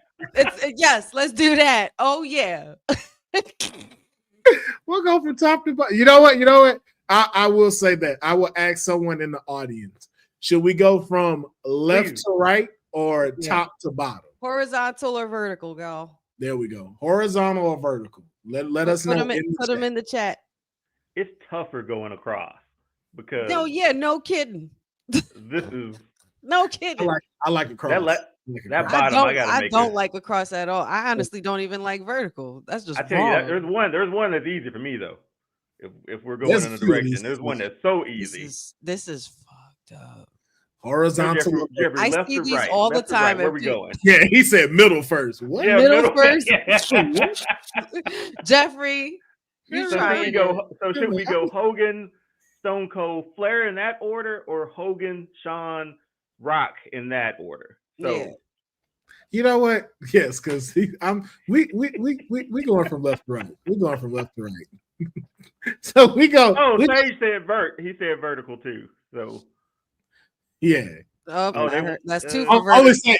Only say no. Say it's the same person. It's Sage. Sage says go vertical. Okay. Jeffrey, I didn't see Brett. You shady ass. Didn't see Brett. Y'all are not writing the right stuff. No. Are we not just saying stick it with what correctly? Councilman said. Yeah, sorry. I guess we got no choice. We sorry, yeah, because I'm like, obviously we're not catching what we have. You gonna make me go first, or you gonna make Deonne go first? I don't know. I will make Deonne go first. It's See, okay. I was just asking. He was like, I'm here. Welcome to the Kayfabe Podcast with Honey and Will, and we're in cursive at the bottom. You know. Oh my god! Big bold and then cursive in the middle. Like last night in the Pips. We're the Pips in this situation. No, never that. We can do two steps at the back. Y'all my team. Nah, y'all my team.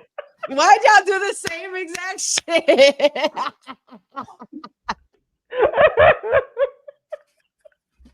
Clip. Oh man, that was too perfect. But clip that and then clip our heads on to Gladys Knight and the Pips. Please. Oh yeah. Oh my god. That was good. I wish I could rewind it. I can't. Oh goodness. Okay. All right. Deonne, first row. Shit, man. We're going across. Yeah, we're going across. Yeah. Hogan. Delete. Hogan, Stone Cold, Ric Flair. Which one gotta go? This would have been tough if it was Hollywood Hogan a bit, but I'm going Stone Cold in the middle. Love Ric Flair. Wait. Who we're keeping, right? My bad. No, who you deleting? Who you deleting? My bad. Time out. My bad. Because I was going somewhere else. Deleting? Yeah. Deleting. Yeah. So I thought you were gonna say like who you putting in a team. No. This is worse. So we have to delete this person from this list. Oh god. Okay.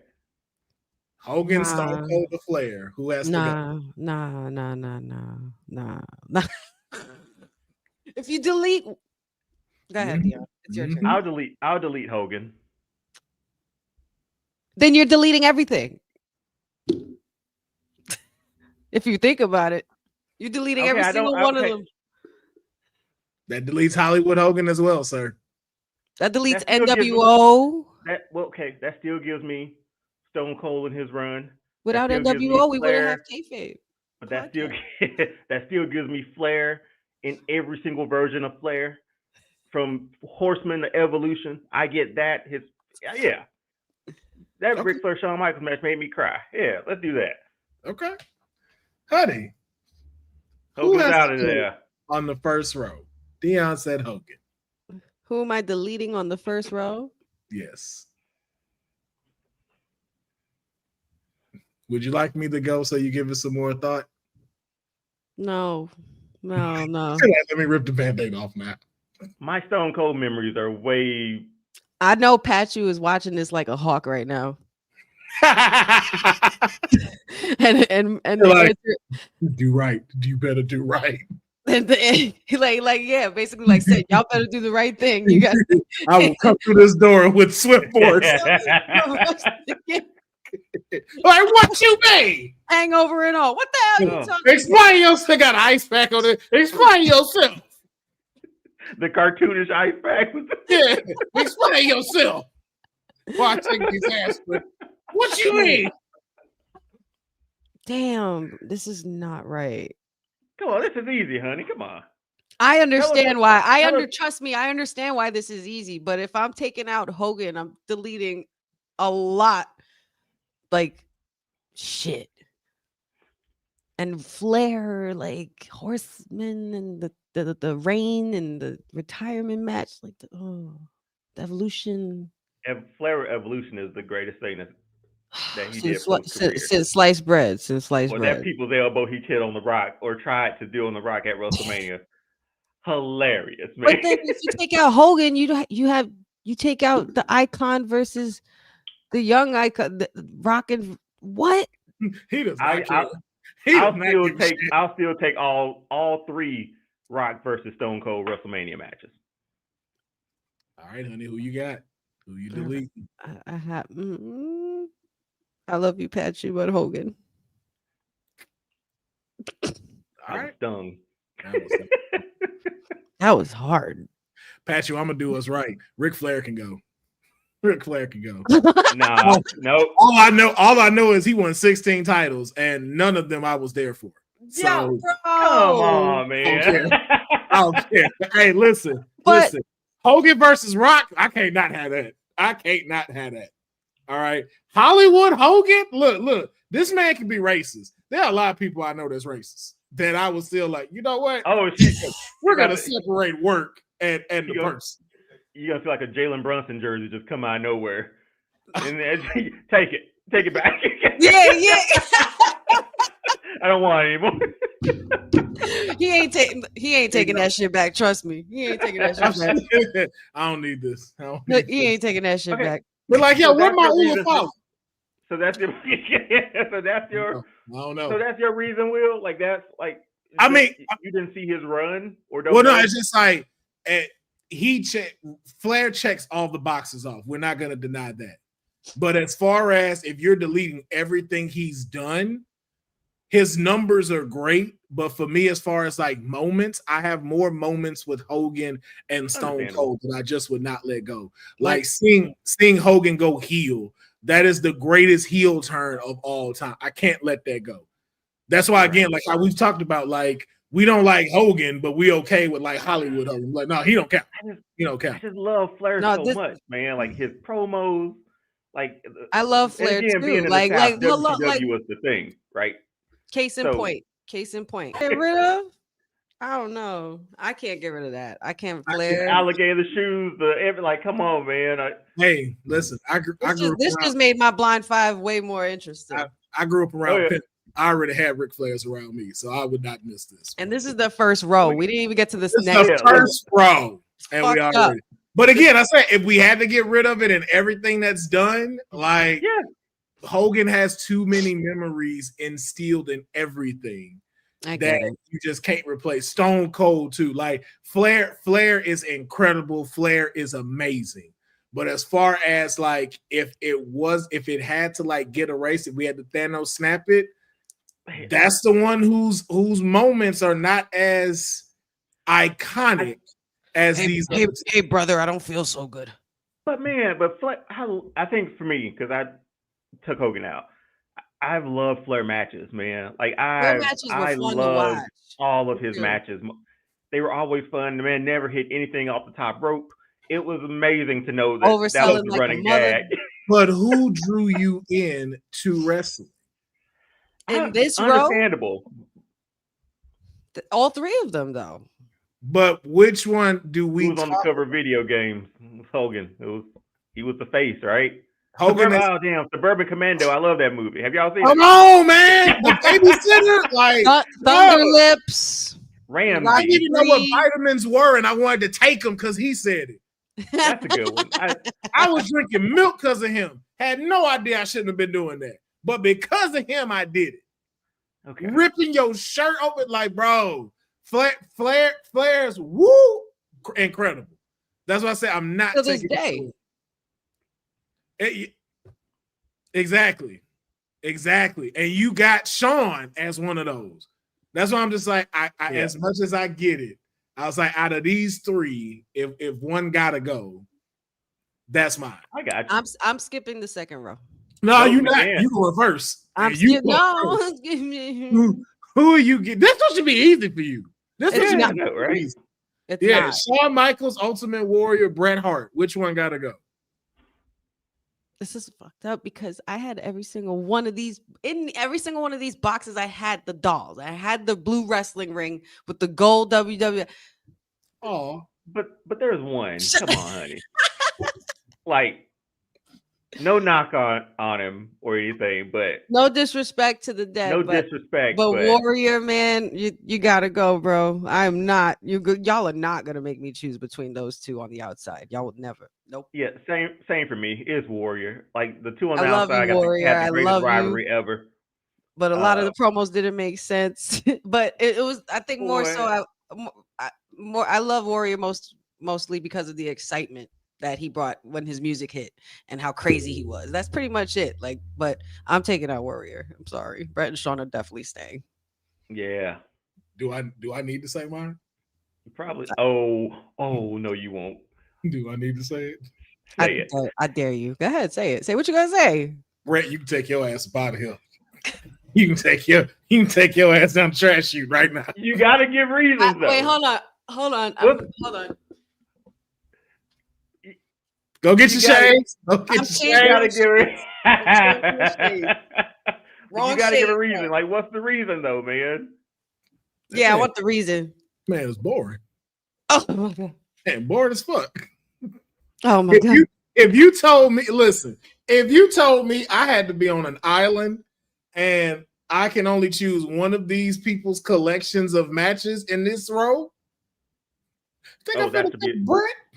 that's a new segment too. Remember that. Yeah. Ultimate Warrior. So here's the thing. The reason why I'm saying this is not just to shit on Ben. It's not that. Crazy. Throw your ass up out of here.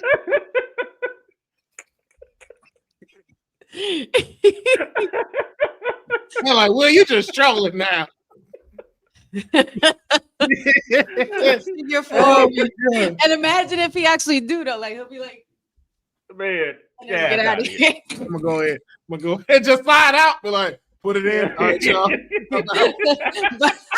Thank you for coming. I won't tap. Oh my goodness, man. Councilman will pass out before he taps the Bret Sharpshooter. Exactly. But no, Ultimate was the same way with you. Like I grew up on Ultimate Warrior, like his presence, everything. Yeah. The run into the ring, like that was entertaining for me. Like now, matches wise, if we're talking about like who had the better matches between the two, ain't no fucking contest. It's definitely Bret Hart. But everything about Ultimate Warrior, then winning the double titles, like For me, hey, again, this is our opinion, okay? Okay. And feel free to let us know y'all opinions as well. And if I'm throwing it out there, and if we go be honest, since you want to go there, Ultimate's Warriors run, time-wise, and Brett's height where he was great is the same length. Am I wrong? No, you're not. But I get your point. What are we talking about? You're making a great point because the reason I picked Brett was not Brett. Why I picked him to stay was because of the guy on the other end of that. Honestly, that's the only reason. Because Sean was too damn good at his job. One could argue Sean elevated Brett in that rivalry. Then you do have to throw Brett's WCW run in there too.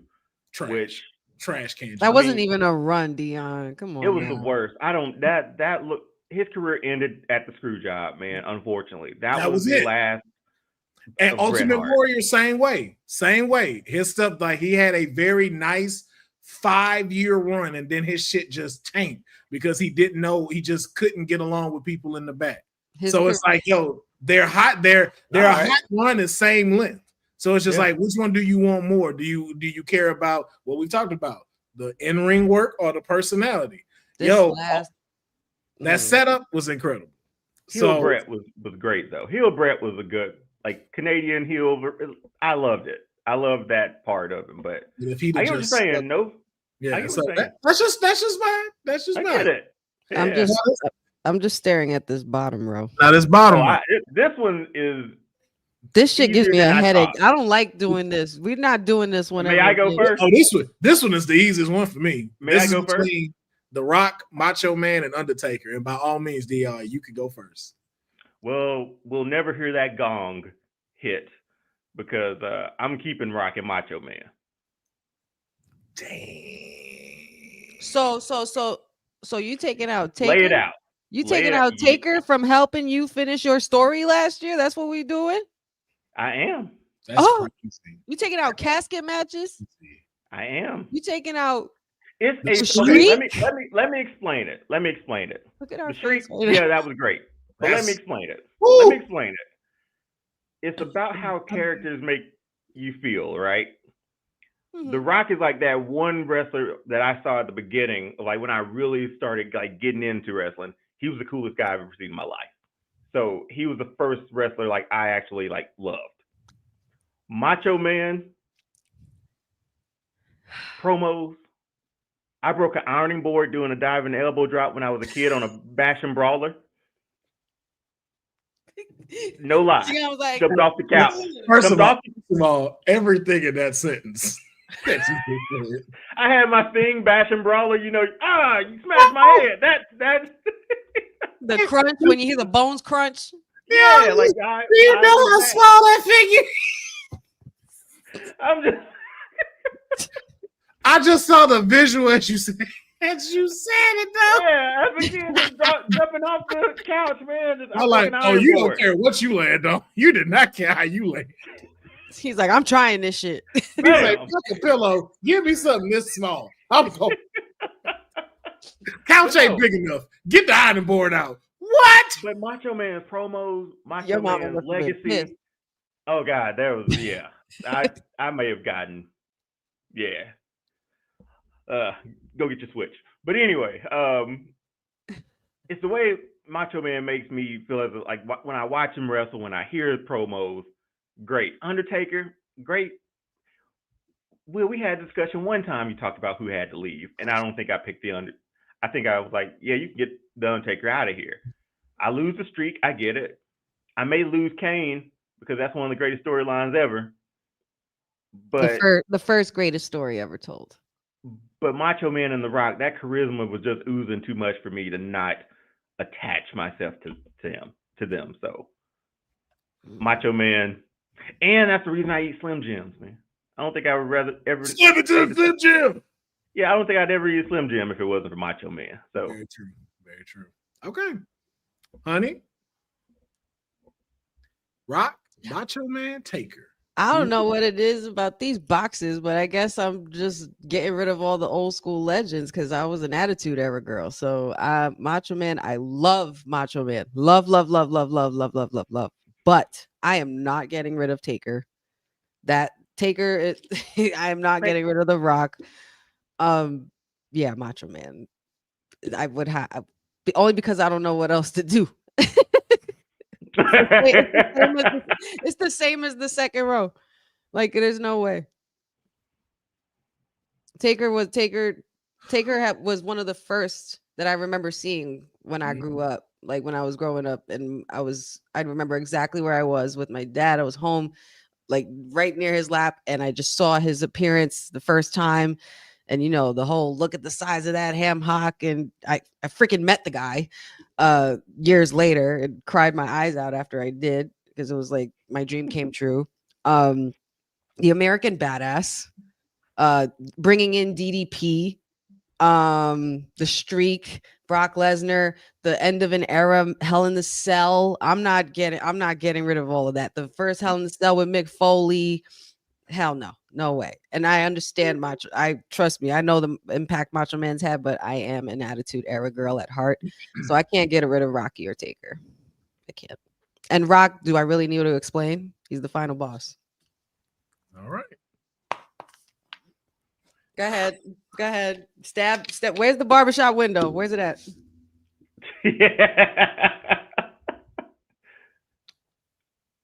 Here's why The Rock could go in this lineup.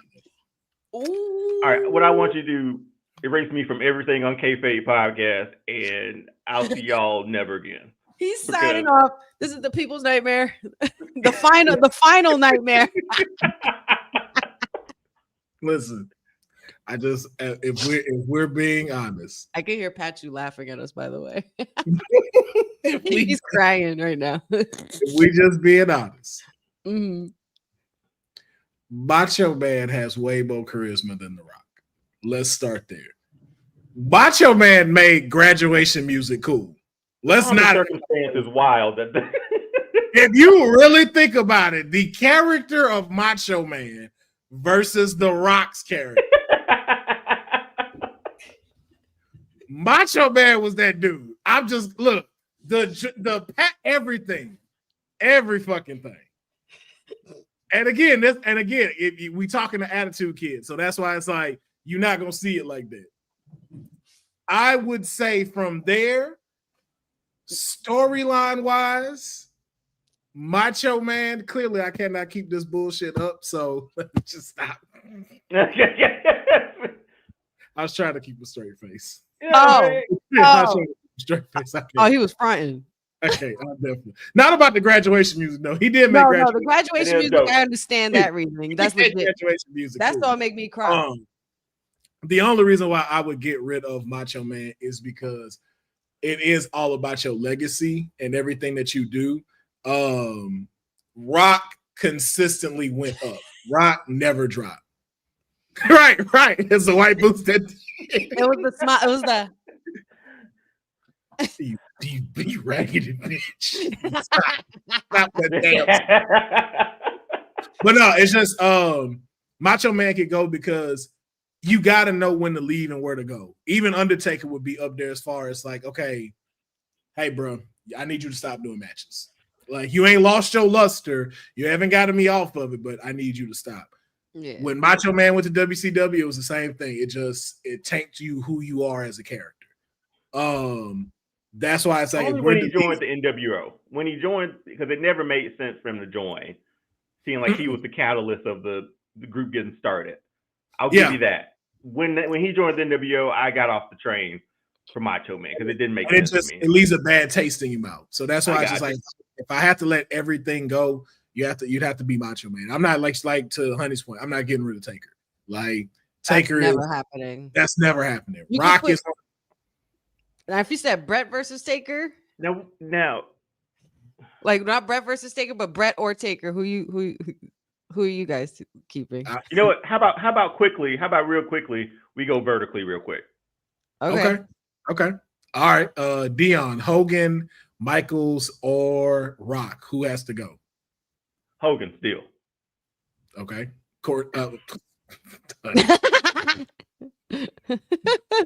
Who has to go? Hogan. Yeah.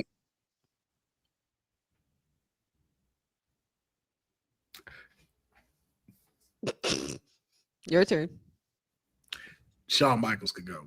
You are bugging. You're fucking with us, Boy, right? you out You gotta here, be man. fucking with me. You gotta be fucking with me. Shawn Michaels could go in this one. No. As far as the three icons, Shawn is number 3 in this one. Ooh. Shawn is definitely number 3 in this one. All right, I understand that. That's a valid reason. I understand that. I'm just fucking Next, with y'all. It's middle row Warriors can go See, again. I knew. Because the only thing that breaks it down is who had the better faction to you, NWO or DX, and I love DX over NWO any day.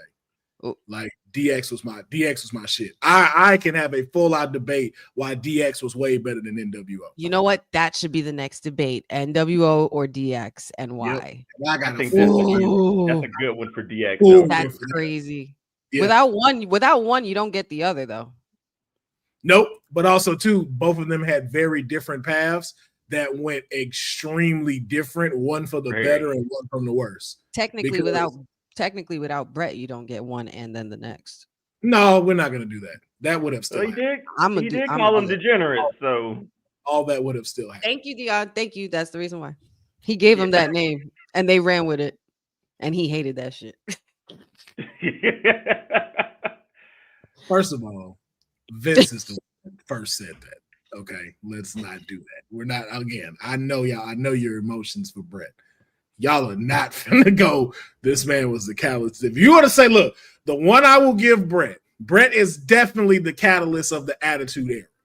Yes. I will definitely give him that. If it was not for him, we would not have gotten Vince McMahon, the character, and it would have not changed the landscape from pro wrestling to wrestling entertainment. I will give you that. What the fuck I'm not going to give that man? You are not going to give this man DX. Okay? That's what you're not going to do. But he did. That's the first time I heard degenerate. He definitely did. I heard degenerate from Vince first before I heard it from Brett. I'll find the clip. I'll find the clip because I find it. Trust me, I find it. Yeah. So again, I'm not saying which one came first. Where I first heard it was from Vince. I did hear Brett's, but I heard it from Vince first. I'm just gonna throw that out there. Next line. Shit. Stone Cold, right? Ultimate Warrior, Macho Man. Warrior can go. Warrior might have to go again. Yeah. Warrior, you out of here. You out of here, bro. I love you, Warrior. Yeah, but you out of there on this one. Flair, Brett, Taker. I'll go first. I can say mine easy. Yours easy? Brett, you can sharpshoot your ass up out of here. I'm taking Brett out of there too. I'm taking Flair out of there. Woo! I'm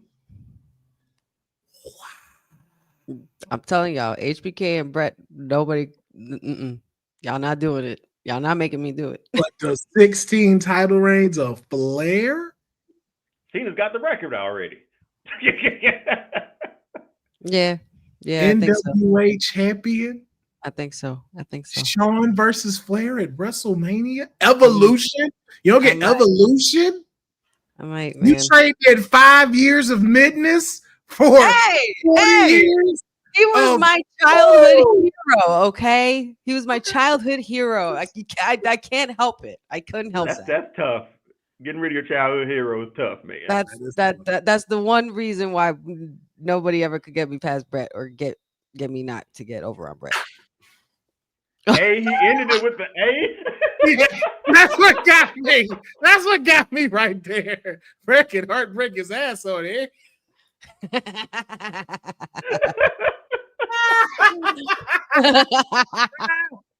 Oh, seriously, yeah. Y'all not gonna make me choose Taker and Brett. Deonne, it was definitely A. It was definitely the A.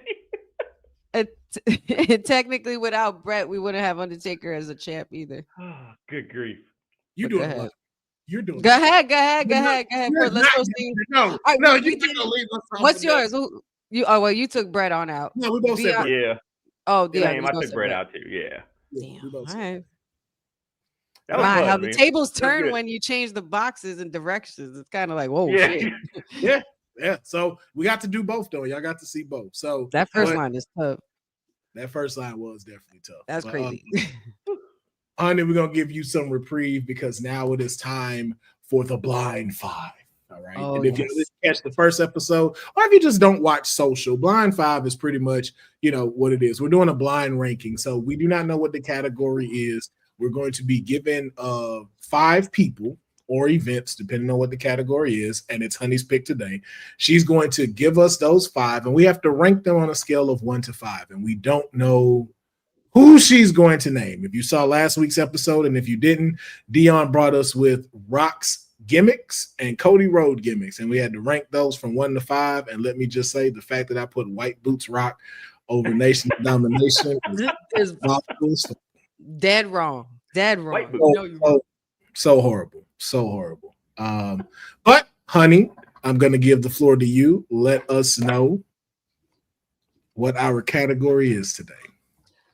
Okay, ladies and gentlemen, our category for our Blind Five in the Kayfabe podcast today will be top killer promos or sayings. That's what we're doing today.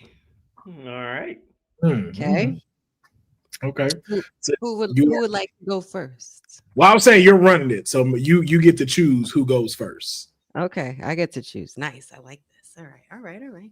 Let's see. Deonne, let's start with you. Deonne do it too. Deonne was like, let's start with you, Deonne. I was like, she's gonna pick you first. It's like when you're in class, you like don't make eye contact. Unless she's picking you first. She's been on your head all day. I can't sell, so gotta just make sure. So for our promos and sayings or quotes, whatever, we have a very strong list today. So I hope you're ready. Let's do it. Are you ready? All right. The DX State of the Union address. Where are you ranking that? That was really good. So I fear what else you have, but it's not my favorite of things. Oh, you should. I couldn't wait to do this. I'm gonna put it for 4. Okay. DX for Deonne at 4. Okay. I feel like this was purposely made for me. Because I know it. So I got a feeling I know 2 on this list that she got. That's gonna be like, oh, she wrong for that shit. I already know. You'll be surprised. You'll be surprised. I know 2 promos at the top of my head. I'm like, ooh. I picked the best and toughest ones I could find just to make sure that it's gonna make it tough. So DX State of the Union number 4. That's final answer. Yeah. All right. Answer. Ric Flair, the Rolex wearing promo and having a hard time holding these alligators down. The Buddy Landell. If you want me to say some of the line, the line goes. No, I remember that because he. I love this promo. Buddy Landell. Still like DX, the DX one better than that one. The State of the Union. Yeah, like put Flair at 5. Put Flair at 5. I'll go low for these 2. The Rolex wearing promo, Flair at 5 for Deonne. All right.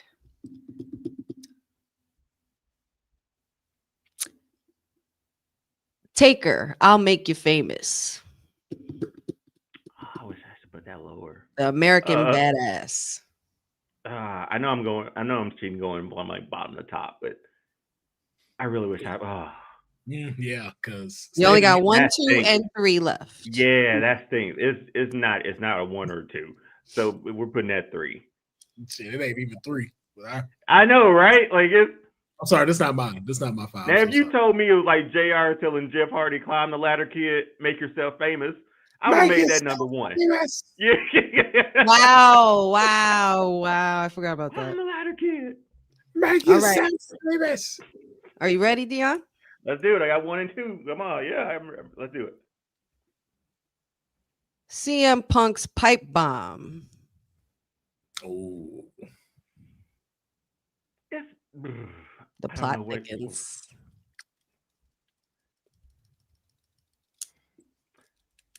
You know what? I'm gonna go because I think I know you, honey. I'm gonna go number 2.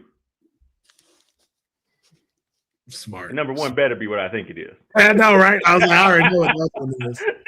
And finally, number 1, the infamous Austin 316. Oh, perfect. I'm good with my list. It's like, oh, if I could move. Nope. Can't let me move last I'm just week. saying, if I could move it down, I think it'd be a perfect list. But you talk about your Psalms, talk about your John 3:16, yeah. Bible, talking Bible. Said could never. So we gotta do a watch along of this one, like anytime. Like I want to watch it with y'all. I'm telling you, bro, that shit was hilarious, bro. We'll talk about it when we off, like what we should do. So what's my list again? When we're shooting the shit. So what's my list again? Stone Cold. So your list, Deonne, and for everyone in the chat, and you guys could definitely give us your list as well. Deonne's list for the killer promos and quotes. Number 1, going from 5 to 1, is the Rolex wearing promo from Ric Flair. Number 4 is the DX State of the Union address. 3 is Undertaker as the American Badass. I'll make you famous, which was always a fire ass line to me. Number 2 is the CM Punk pipe bomb, and number 1 is the infamous King of the Ring Austin 316 promo. I think that's pretty good. I think it's a solid list. I like it. Good. Awesome. Councilman. Oh Lord. Your blind 5 is theme music. Oh, I got a whole different one. Oh shit. Okay. What you thought I was gonna keep it the same so you could like try to figure out which way to put it? Nah, I had to. No. I thought you just had more versions of another 5, yeah. Just a different 5. Oh shit. Okay, I gotta wrap my head around that one. All right, let's go. Solo Sokoa. No, I'm just kidding. Hey, that's a hard ass intro. That's a hard ass. Wait, listen, that song is hard. Who? Solo Sokoa. I like Solo Sokoa got a hard theme music. I was literally listening to that before I got on today. Yeah, that shit is fire. That shit goes hard, especially in the wind. Got that one right. All right, well, I'm going with all kinds of eras, so it's gonna be throughout, and it's might be some that you probably haven't heard in a while either. But we're wrestling fans, so we probably listen to these every day. John Cena, the time is now. Shit! Right out the gate, right off the gate. I'm saying, man. 3. I'm making y'all put me on 3. 3. I'm not even. I'm not going to overthinking that. Number 3. That's a good middle of the road. Yeah, that's a good. Yeah. Oh, I don't know what the other 2 are. For 1 and 2, yeah, but that's 3. All right. Let's see. How about this one? Gangrel, the Brood theme song. 4. That song goes so hard. It do. But I'm gonna put it at John Cena's is that. Yo, I ain't gonna lie. I'm just gonna say John Cena got a fire ass album. John Cena. My wife didn't know. Did it go platinum? Yes. Yeah. Crazy. She never heard it, or I'd never shown it to her, and we listened to it in the car. I was like, "This is your boy right here." Yeah. Like that Bad Man. It's a fire out, man. It's dope. My bad. I didn't mean to interject. No. Yeah. Oh, you're fine. Wishing they could go with my position, but they go fishing. Oh, word life. Come on now. You blacked out for no reason. Absolutely no reason. Well, so straight, brush your mouth like Colgate. I'm like, he had some fire lines. Yep. So we have 3 John Cena, the time is now, and 4 Gangrel, right? Yes. Okay. Sexy boy, Shawn Michaels. Oh. Go ahead and give it to it. But I got 2 more to go. I got 2 You have more to 1, go. 2, and 5. Exactly. And that 5 gonna be so disrespectful because fuck.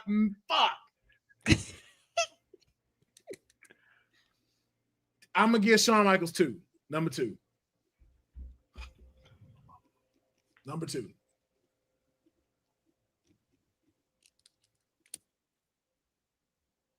I have an honorable mention on this list. So you have 2 Shawn Michaels, 3 Cena, 4 Gangrel. Yes. Let's do Kingdom, the American Nightmare, Cody Rhodes. What numbers you got left? 1 and 5. Come on, do the right thing.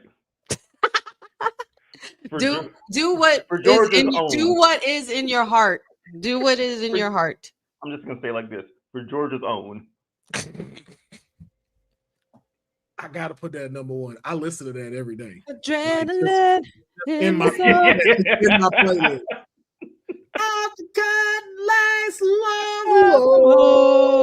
Whoa! I be doing that in traffic. They're like, what the fuck? Mama said, yeah, that's one. That's one right there. My bad. And finally,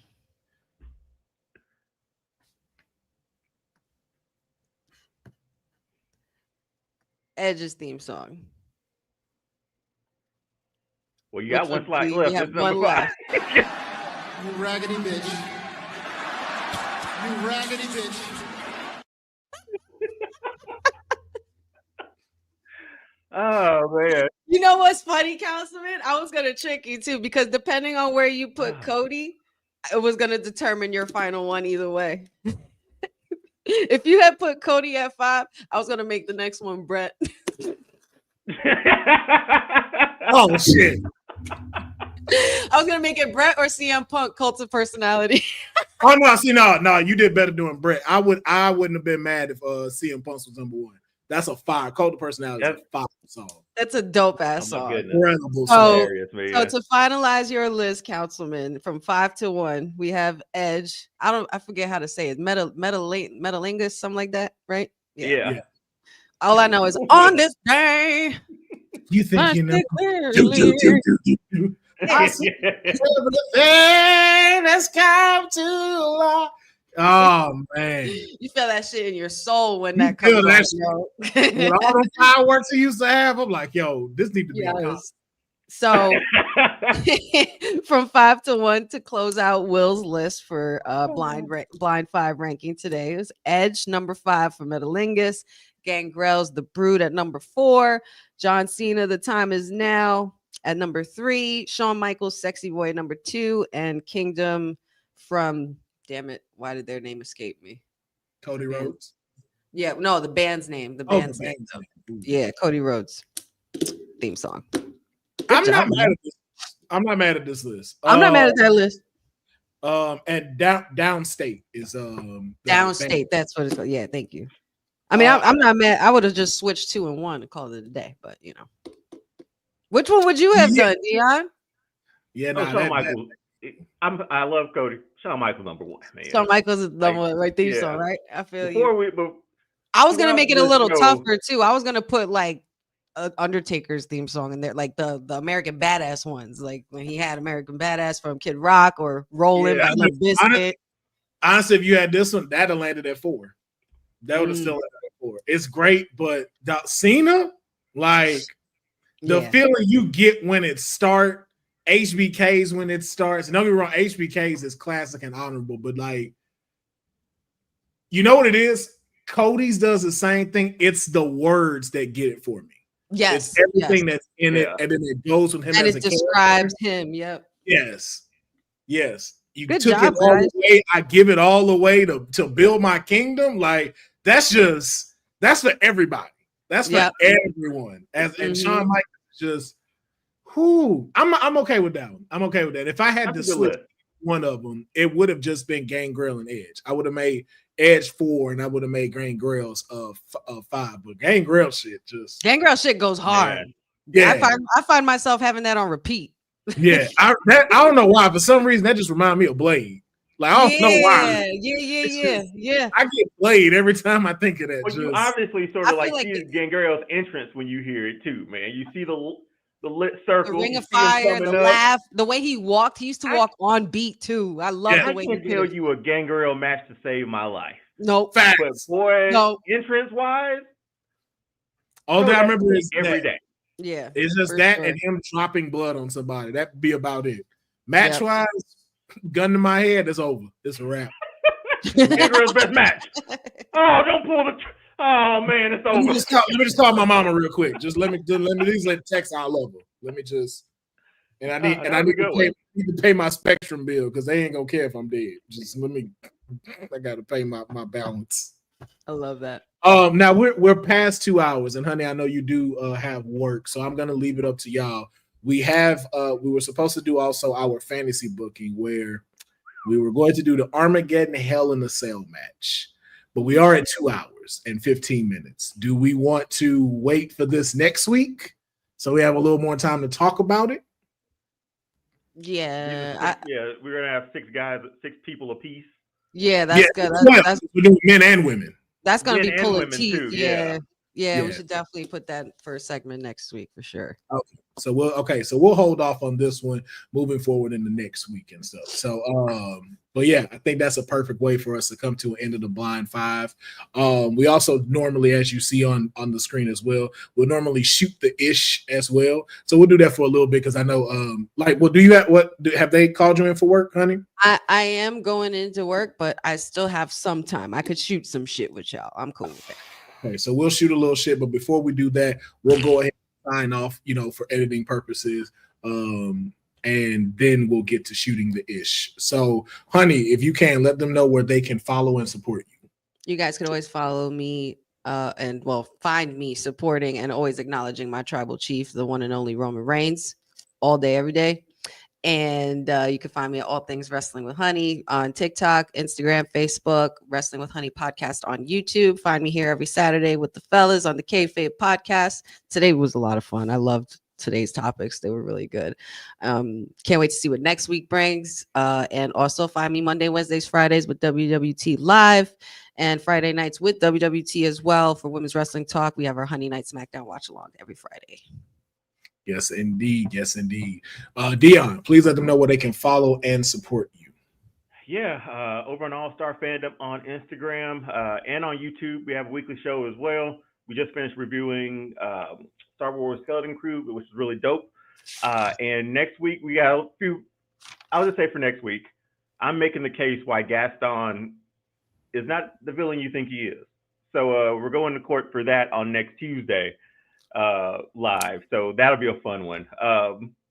Yes, honey, Oh, so we'll talk about that, and we're gonna do some other things. Got a few other interviews coming down the pipe, but if you're watching this, go over to All Star Fandom, support your boy. I really appreciate it, and I'm gonna try my best once I get my new commute down to be back on WWT at least twice, at least on Wednesdays, because I can't miss like I did on Friday, man. Yeah. I felt as though left out, but man, I'm not going to lie to you, sugarcoat it. You definitely. it was kind of feeling that FOMO for real. Yeah. King Mike Hall, listen. I don't know if I may not be on that episode, but let me tell you this, sir. If you're Gaston is the hero in Beauty and the Beast. Will, I need you on Tuesday because I'm up against 2 people. Yes, and then let me let y'all know and how I will fully explain how Belle gained Stockholm syndrome and wanted to fuck Beast. This is my entire case. Yes. So if I can be on it, let me be on it. When I tell you, Gaston was the hero in all this, and we totally missed it. Yes. Wait a minute. When is this going down? We're gonna do it on Tuesday. It'll probably be around 7 on Tuesday. But Will, what time you got? What time you got? My watch along is 5 my time. So is that 8? It comes on 8 here. Yeah. So what, baby? Like 6:30 my time. Yeah, and then I could be a little late for the watch along because I can get you before the watch along. Post show is the bigger thing. Okay, So yeah, so we'll do that. I'll set a time and set it up with Jen and Doc because they clutched pearls when I said that. So it'd be great to have somebody on my side to help me out. Hell yeah, bro. Yes. That's a really, really interesting case right there. I kind of like that. I didn't. Like if you, cause like you really break it down. Well, let's sign off first, and we'll shoot. Yeah, ladies and gentlemen, you can find me here and then everywhere else at Will Pharaoh, PHARAOH.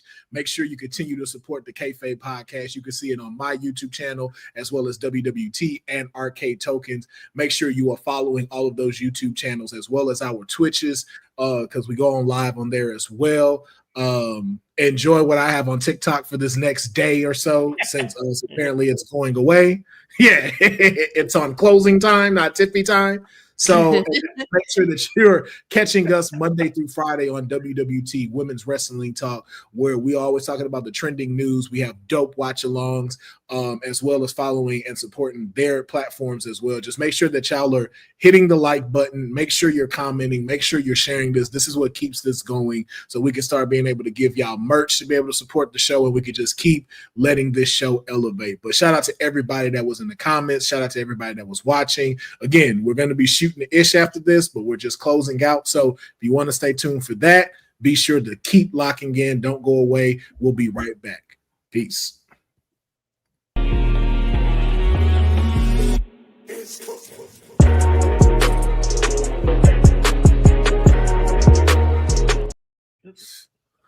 All right. Welcome to Shooting the Ish. As you can see, the greenery is out. So when you see the smoke, it's time. If you were watching at the end of this, if you've watched the Kayfabe podcast, go watch episode 2.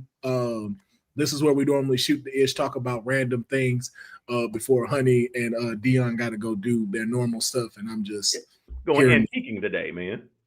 What kind of shit? Look this one you know you're married. When you go do some shit, we're going antiquing today, and the fact he was excited about it. So, you never know what you will find. You never know what you find. You are goals right now, Deonne. That man is happy in his relationship. I love it.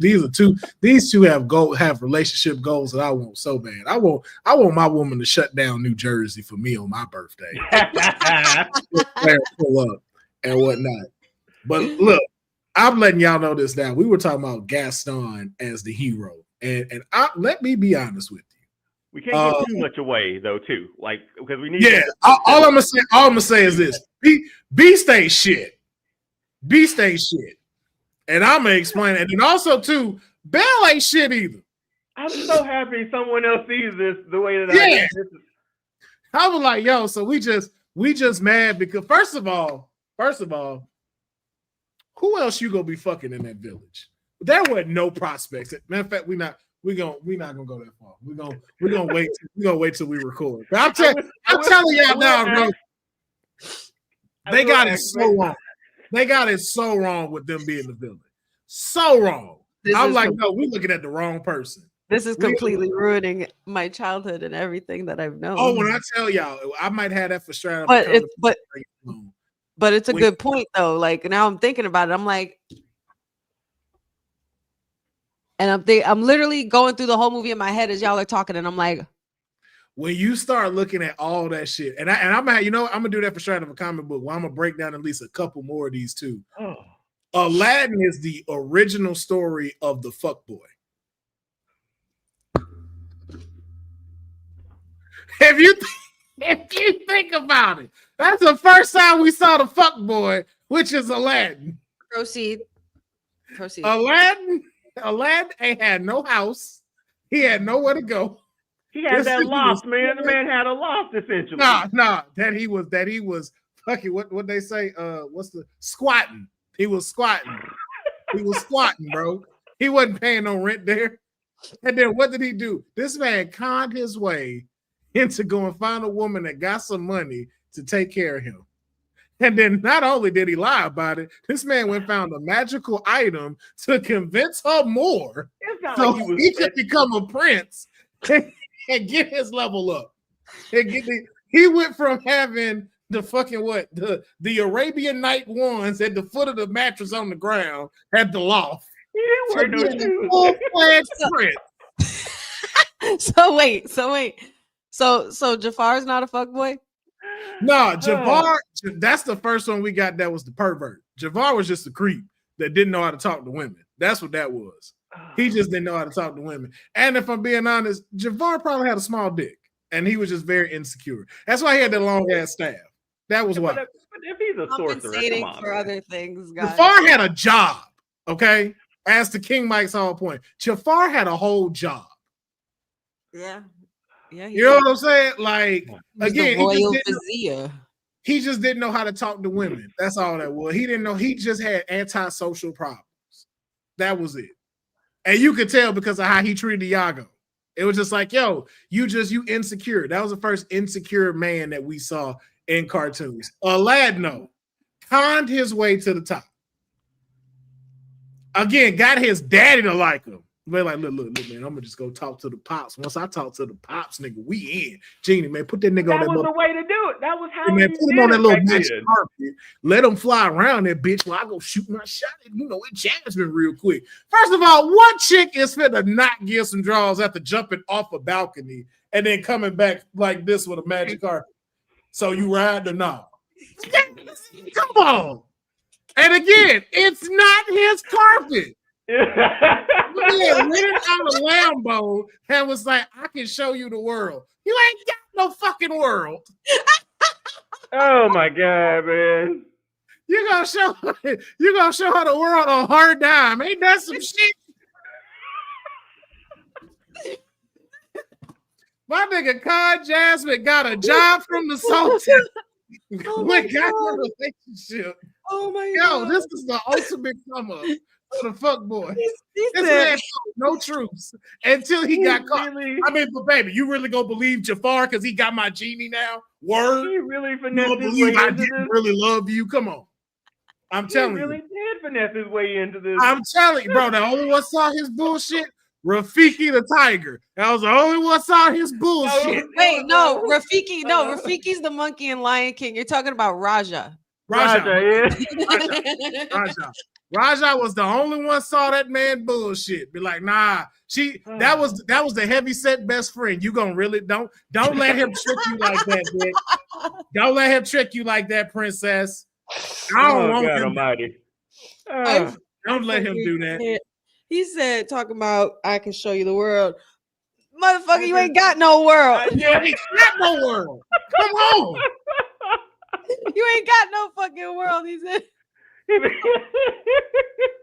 He meant metaphorically, like when you're out of the castle to see the actual people of on the Agrabah, carpet, you know? like with the carpet. Let's be able to show you anything. My man finessed that man didn't have no clothes and used a magical being to give him drip. I've never thought about Aladdin, honestly, in this way, which is hilarious to think. This is why Disney fucked our heads up. Like, we really sat here rooting for people that was like, I don't think we should be rooting for these people. Show her the world. What world? Well, who would you rather root for? Who would you rather root for, Jafar or Aladdin, bro? Like, I'm not rooting for neither one. If who you know who I'm rooting for? I'm rooting for Jasmine. Find your independence. Your daddy got you held up. That's all she wanted in the first place. Anyway. That was it. And she went and found a fuck nigga that just kept doing wrong. Why daddy kept making her? My man said, yo, give me a whole nother identity, man. I'm Prince Ali. Prince Ali, a straight line. My man had peacocks. Everybody, even Genie was like, fabulous. I love the feathers. He's like, yep, look at what I created. Mm-hmm. Yeah, fabulous, Jay. I love the colors. Like, he created a whole lie so he could get in them draws. That didn't work.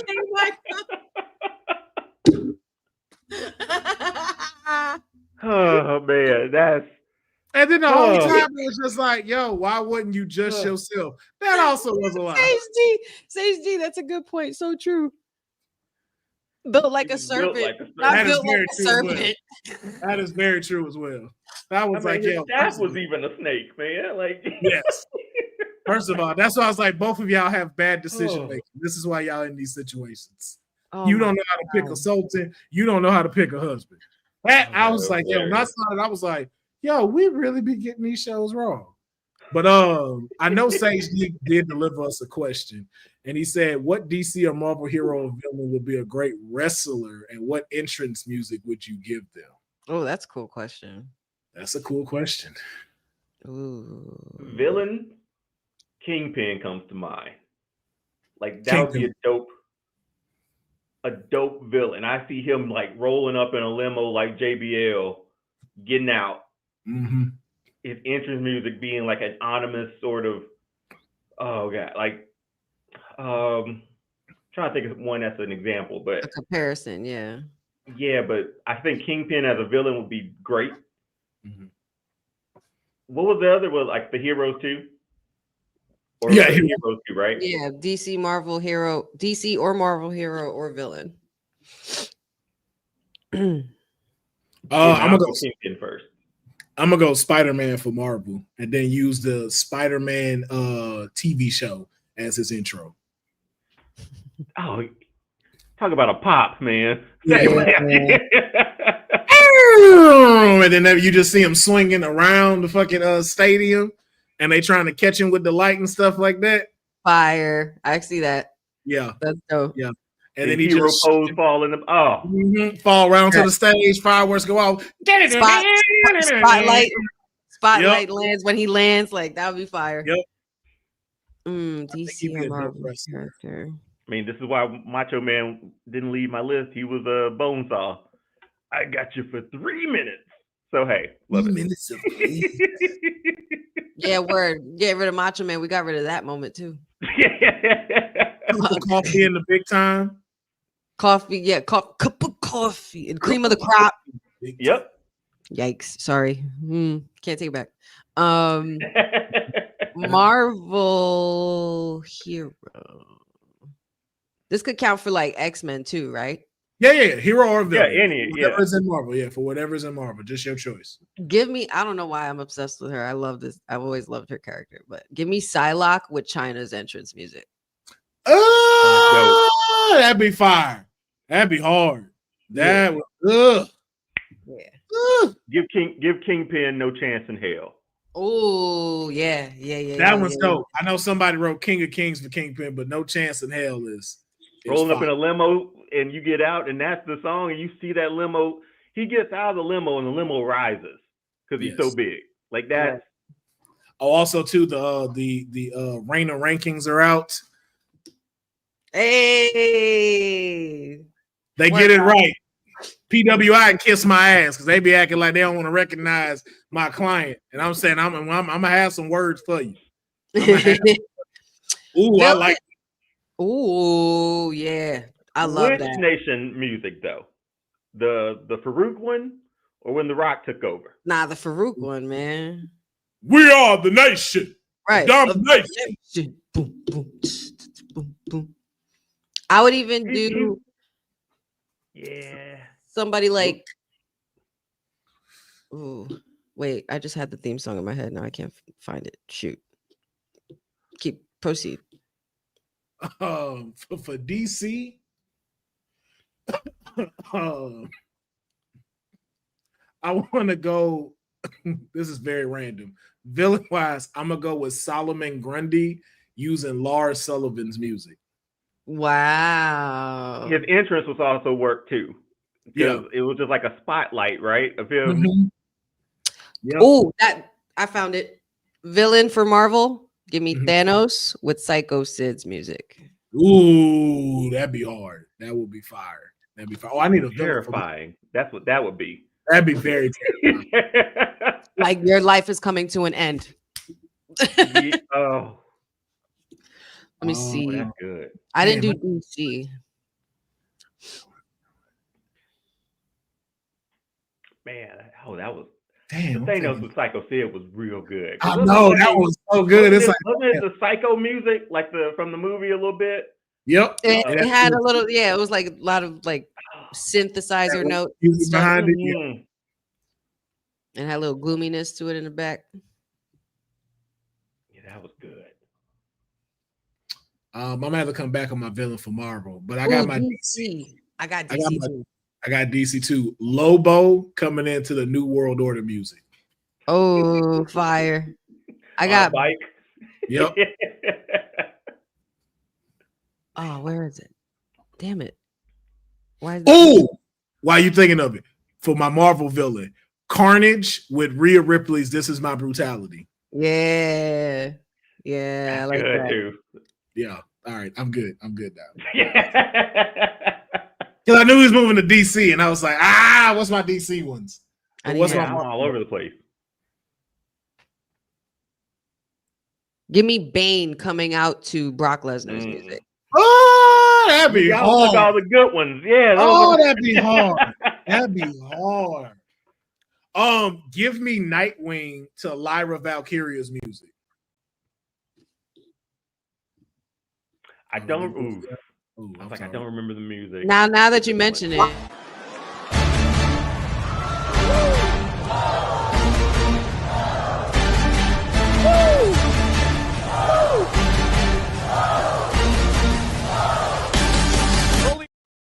See what you missed? What the hell was that? You've been away for a while, Deonne.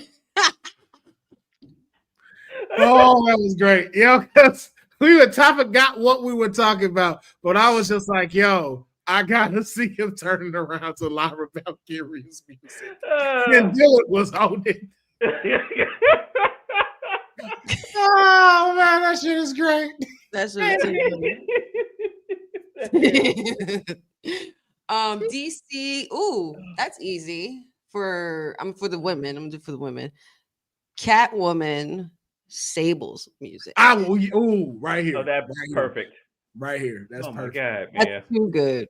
Ooh, Sage D. I like this one. Too. I like this one. Luke Cage coming to Mark Henry's World's Strongest Man. Yes. Yeah. Yes.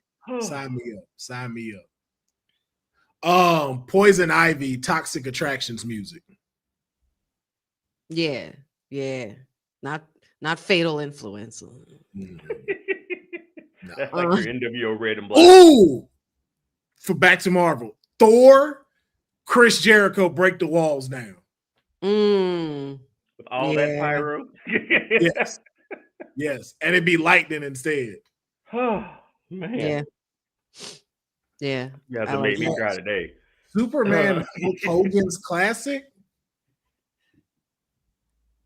You know what though? Hey, I ain't gonna lie. I get at the Captain America if we doing anything though.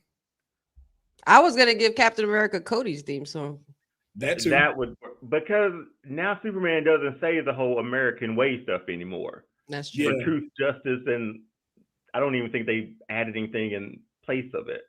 No. I think they may have, but I'm not sure. So that whole if this was like vintage Superman and vintage Hulk Hogan music, perfect. So I do gotta ask y'all that. This is a good question to ask y'all. If you were a hero, are you gonna do? What would you do? Would you stay within your city?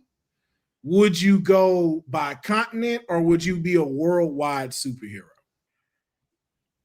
Or also a universal student, one too, going out into the universe. Like, which ones would you pick? Would you be if you had powers? Do I have Superman's powers? It can be any powers. Like you're a superhero. You have powers. It don't matter which ones you got that you want. Just as a person of who you are now, if you woke up the next day, had powers, and were like, you need to be a hero, where are you landing at? Universal, and give me anything that Jean Grey got. I mean, here's my thing. I've seen up Atlanta. Right. That's how I am. I'm like, I stick to my city.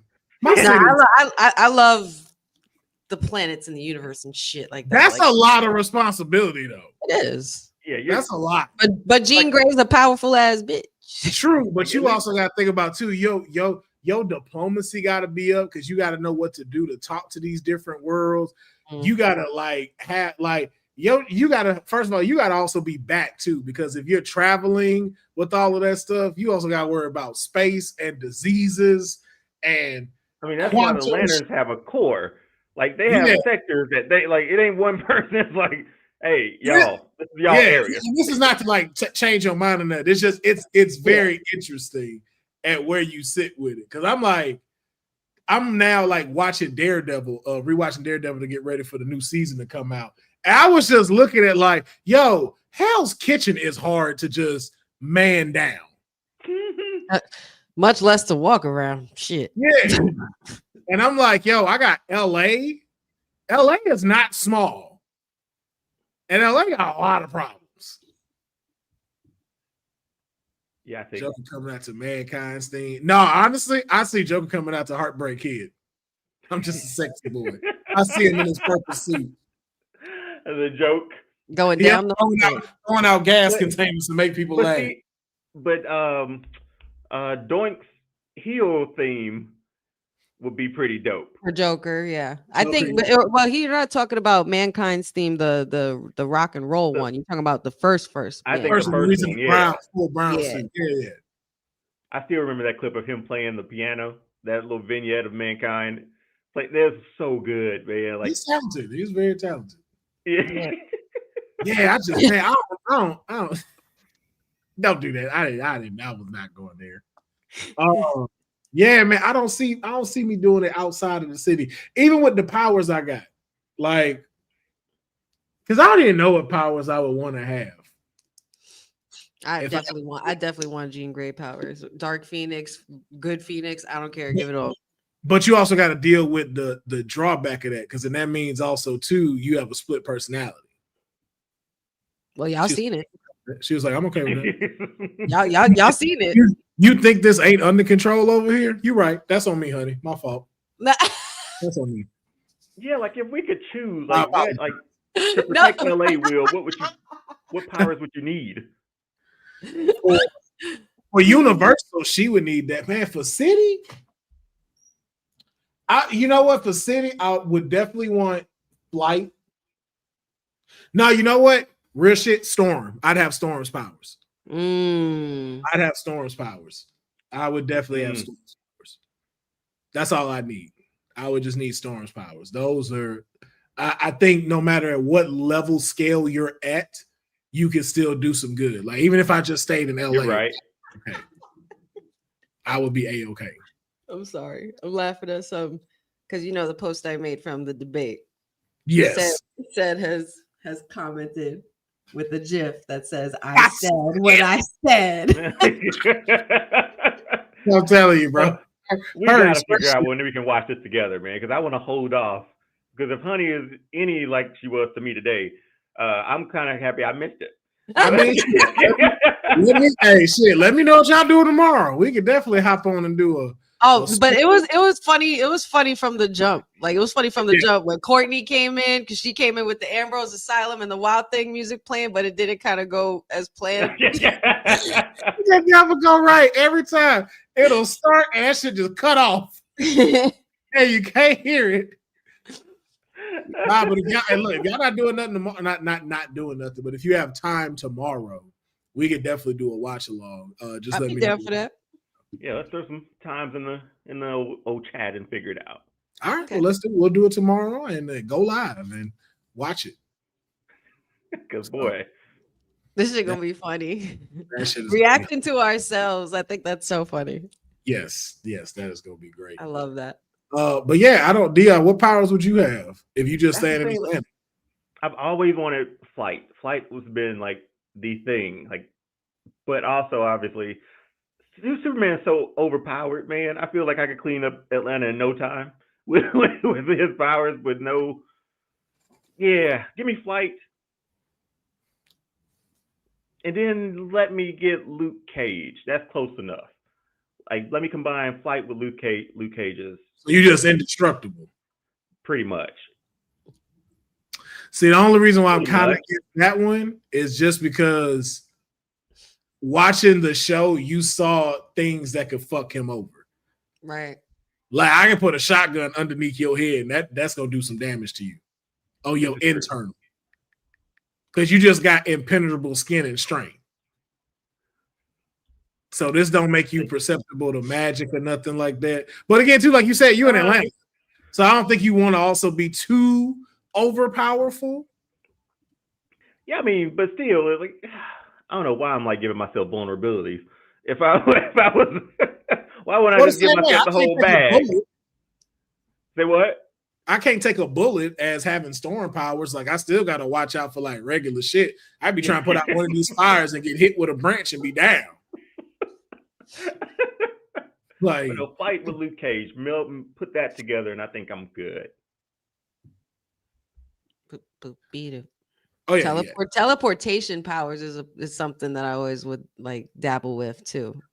That scared the shit out of me because I feel like because I smoke weed, I'm gonna get stuck in a wall somewhere. Like I'm scared, like I may like hiccup mid transportation and I fall out of however this working, and I'm like semi stuck into a wall. Like that, I feel like that was what would happen to me. But you could teleport anywhere, so you wouldn't even be really stuck anywhere. No? Yeah, but we don't know the. Here's the thing: we don't never think about when it comes to teleportation. Well, it's not necessarily Kitty Pryde powers where she walks through walls and shit. That's a different story. Yeah, but again, you also don't know particularly where you're landing or how that teleportation works. But like see, that's how Nightcrawler works, right? Like he has to have been to the place. Yeah, places you've been to, like that, right? Yeah, but what if it's not there no more? Like there's a Chick-fil-A I knew down the street. That shit ain't there no more. What's in the place of Chick-fil-A? Is there something else, or is it a parking lot? Like what's the? It's a parking lot now. That's exactly what Chick-fil-A. Probably to a parking lot. I don't know it was a parking lot. Like let's say I don't know that. I know now for real life purposes, but let's say I didn't know that, and I'm going like, okay, I'm going to Chick-fil-A right by the register, and where the register is now a fucking ticket machine to pay, and I'm stuck in the ticket machine halfway. We don't know how this transportation shit work or teleportation. I don't know what's happening. What happened if you break down the molecules to teleport and your shit don't come back together right? I can teleport your penis on your chest. Like, wait a minute. Is like, no, what is it up here? I would hope that this being your superpower, that you perfected the use of your superpower. You know what I mean? Like how? How do you like? It's different from knowing your strength and being able to go, okay, I know how I need to shake a person's hand without crushing their bones to I'm physically transporting matter to another space and point. Like I feel like that's a little more difficult as far as like we just talking about like realistic powers, like even flight. Like one thing people don't talk about flight is, and the only ones that ever mentioned this is Dragon Ball Z. Who the fuck is flying without goggles? You go at massive speeds like this, just raw-eyed and wind blowing in your face, and you going Mach 4 speed. No. You should be wearing something. These are things they don't talk about with these powers. This is why I go for the most powerful one and the most the bigger universal go. Like that's why I go for that route. Here's the only thing that scares me with honey is definitely gonna wind up killing somebody by accident. Several times. If she had these powers, from what I know, if she had these powers yesterday, Andrew, we just saw City disintegrate live on television. But like, how she do that? Just looking at you from a computer screen. Don't look at me, honey. Don't look this way. Don't look this way. Do that. We go like. I'm sorry to say that. Pat, you go end up in the hospital a good couple times. Oh my God, no. If she got these Phoenix powers. Be like, Patchy, what happened? I don't know how. Somehow she blew the house up, then brought it back together. Like, boom, and then everything was okay. I just wasn't. And you couldn't put me back together. And I don't know. Something happened where the Steelers didn't win, and all of a sudden, we didn't have no house. Now we have it. So I don't know. I'm real. Listen, don't talk about my team. I'm still very sensitive about. See what I'm saying? Now imagine this with Phoenix powers, and them eyes just start lighting up. That is quite the person to pick, though. You just got to be like, you think about it. She can't see me. She can't see me. If she can't see me, she can't hurt me. But you can't block somebody who messes with your mind too. She got mind powers. This is gonna convince me I'm safe after seeing Cedric disintegrate. This is gonna make me feel like I'm safe. This is it. Have you seen Cedric disintegrate? Yeah. I'm like, well, he was live and could see her. Well, forget that. I'm snatching everything out. Like just turning their cameras, lights, closing the laptop. Because I could control that shit if I wanted to. If I had the powers. Yeah. Fuck all y'all shit up. Have y'all watched the Daredevil series? I haven't seen the trailer for the new one though yet. No, the old one. The old one's on Netflix. Yeah. With what's his name? The actor. Shit. Which one? I like the first Daredevil that is... came out on Netflix is the one that I remember. No, that one. That's what I'm talking about. Okay. I have not. Yeah. What season is this? The new one that's coming out in March is season 4. They had 3 seasons on Netflix. Thank you, D-Wise. Charlie Cox. That's who it was. Charlie Cox. I know you're talking about him or Kingpin. That's why I was. Yeah, no, I was talking about Murdoch. I only remember seeing like the first. Well, how many seasons is there? You said? Did it get 2? But there's 3. Was it 2 on Netflix or 3? And it took a while to get to 3, didn't it? Or 2? Well, because we had season 1 and 2. Then they did Defenders, and they had to show all of their shows. Then the last one that came out was season 3. Okay, so I skipped Defenders. I only saw I think season 1 and a little season 2. I don't remember. That's perfect because I'm on season 1, and I just wanted I had to get this out as a semi rant. I have a very good debate as to tell why Foggy and Karen ain't shit, and they were villains in this entire shit. Because they got a lot of people killed for no reason, for doing way too much. They were being very dairy owl, if you will. And no doubt. I did not like that. Like Foggy got that old Latina woman from the apartments. He got her killed because he was like, no, don't take the settlement. You should fight. Be like, why would you tell her? You know they will kill her. There's a hole in her wall already. Mm-hmm. Why would you tell her that? Karen, old boy was like, I'm done. Ben Urich, the reporter, he was like, look, my wife, I'm done. You can have this fight. I'm okay. Okay, cool. But let me take you to this place real quick just to show you something. You gonna tell this man that like you taking him to a home and you taking him to where Wilson Fisk's mom is. Right. And then what happened? Got choked out by Kingpin. Yeah. These are horrible people. Yeah. These are horrible people. And Foggy, watch it. I want to punch Foggy in the face because I just got to the episode where he found out Matt was Daredevil. That he is, yeah. And when I tell you this was the most bitch shit of an attitude that he was given, it just made me like, yo, like as Matt Murdock, I would have just really wanted to square up with him. Like whip your ass, bro. Yeah, because he was just like, how many fingers am I holding up? Because you can actually see, like, wait a minute. So you mean you knew every time I was lying to you, you just went along with it? First off, why are you lying to your friend? Right. That ain't your friend. They make it so much about them. I understand. Yeah. Self-centered.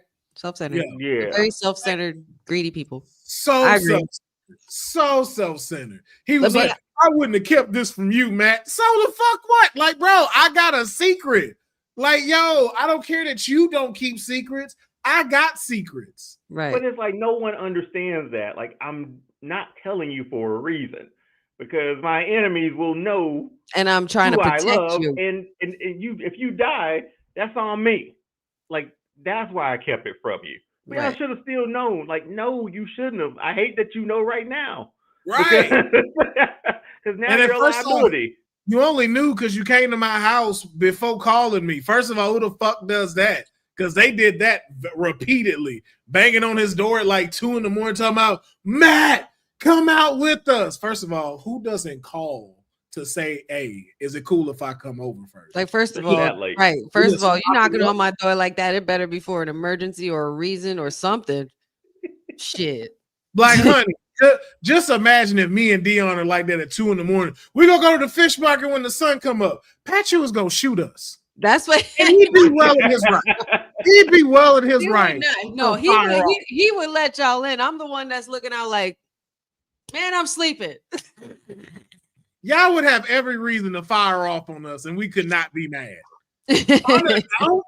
Unannounced that we knocking at 2 in the morning. That's a no. That's a no. In etiquette. This man Foggy broke and entered into his apartment, and that's how he found. I'm like, bro, you got the audacity. Got some nerve.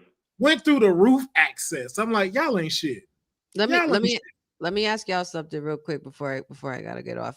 Do y'all watch have y'all watched this show on Prime called Jack Reacher? Based on a novel. Oh, it's so good. Dude, I'm obsessed. Season about to drop? I'm in the middle of season 2. Like Patrick and I are like breezing through it. It's so damn good. His mom put us onto it.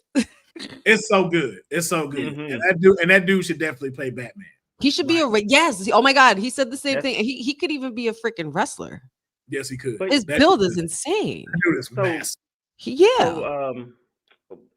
Tom Cruise was Jack Reacher in a movie years back. Yes. Y'all remember this?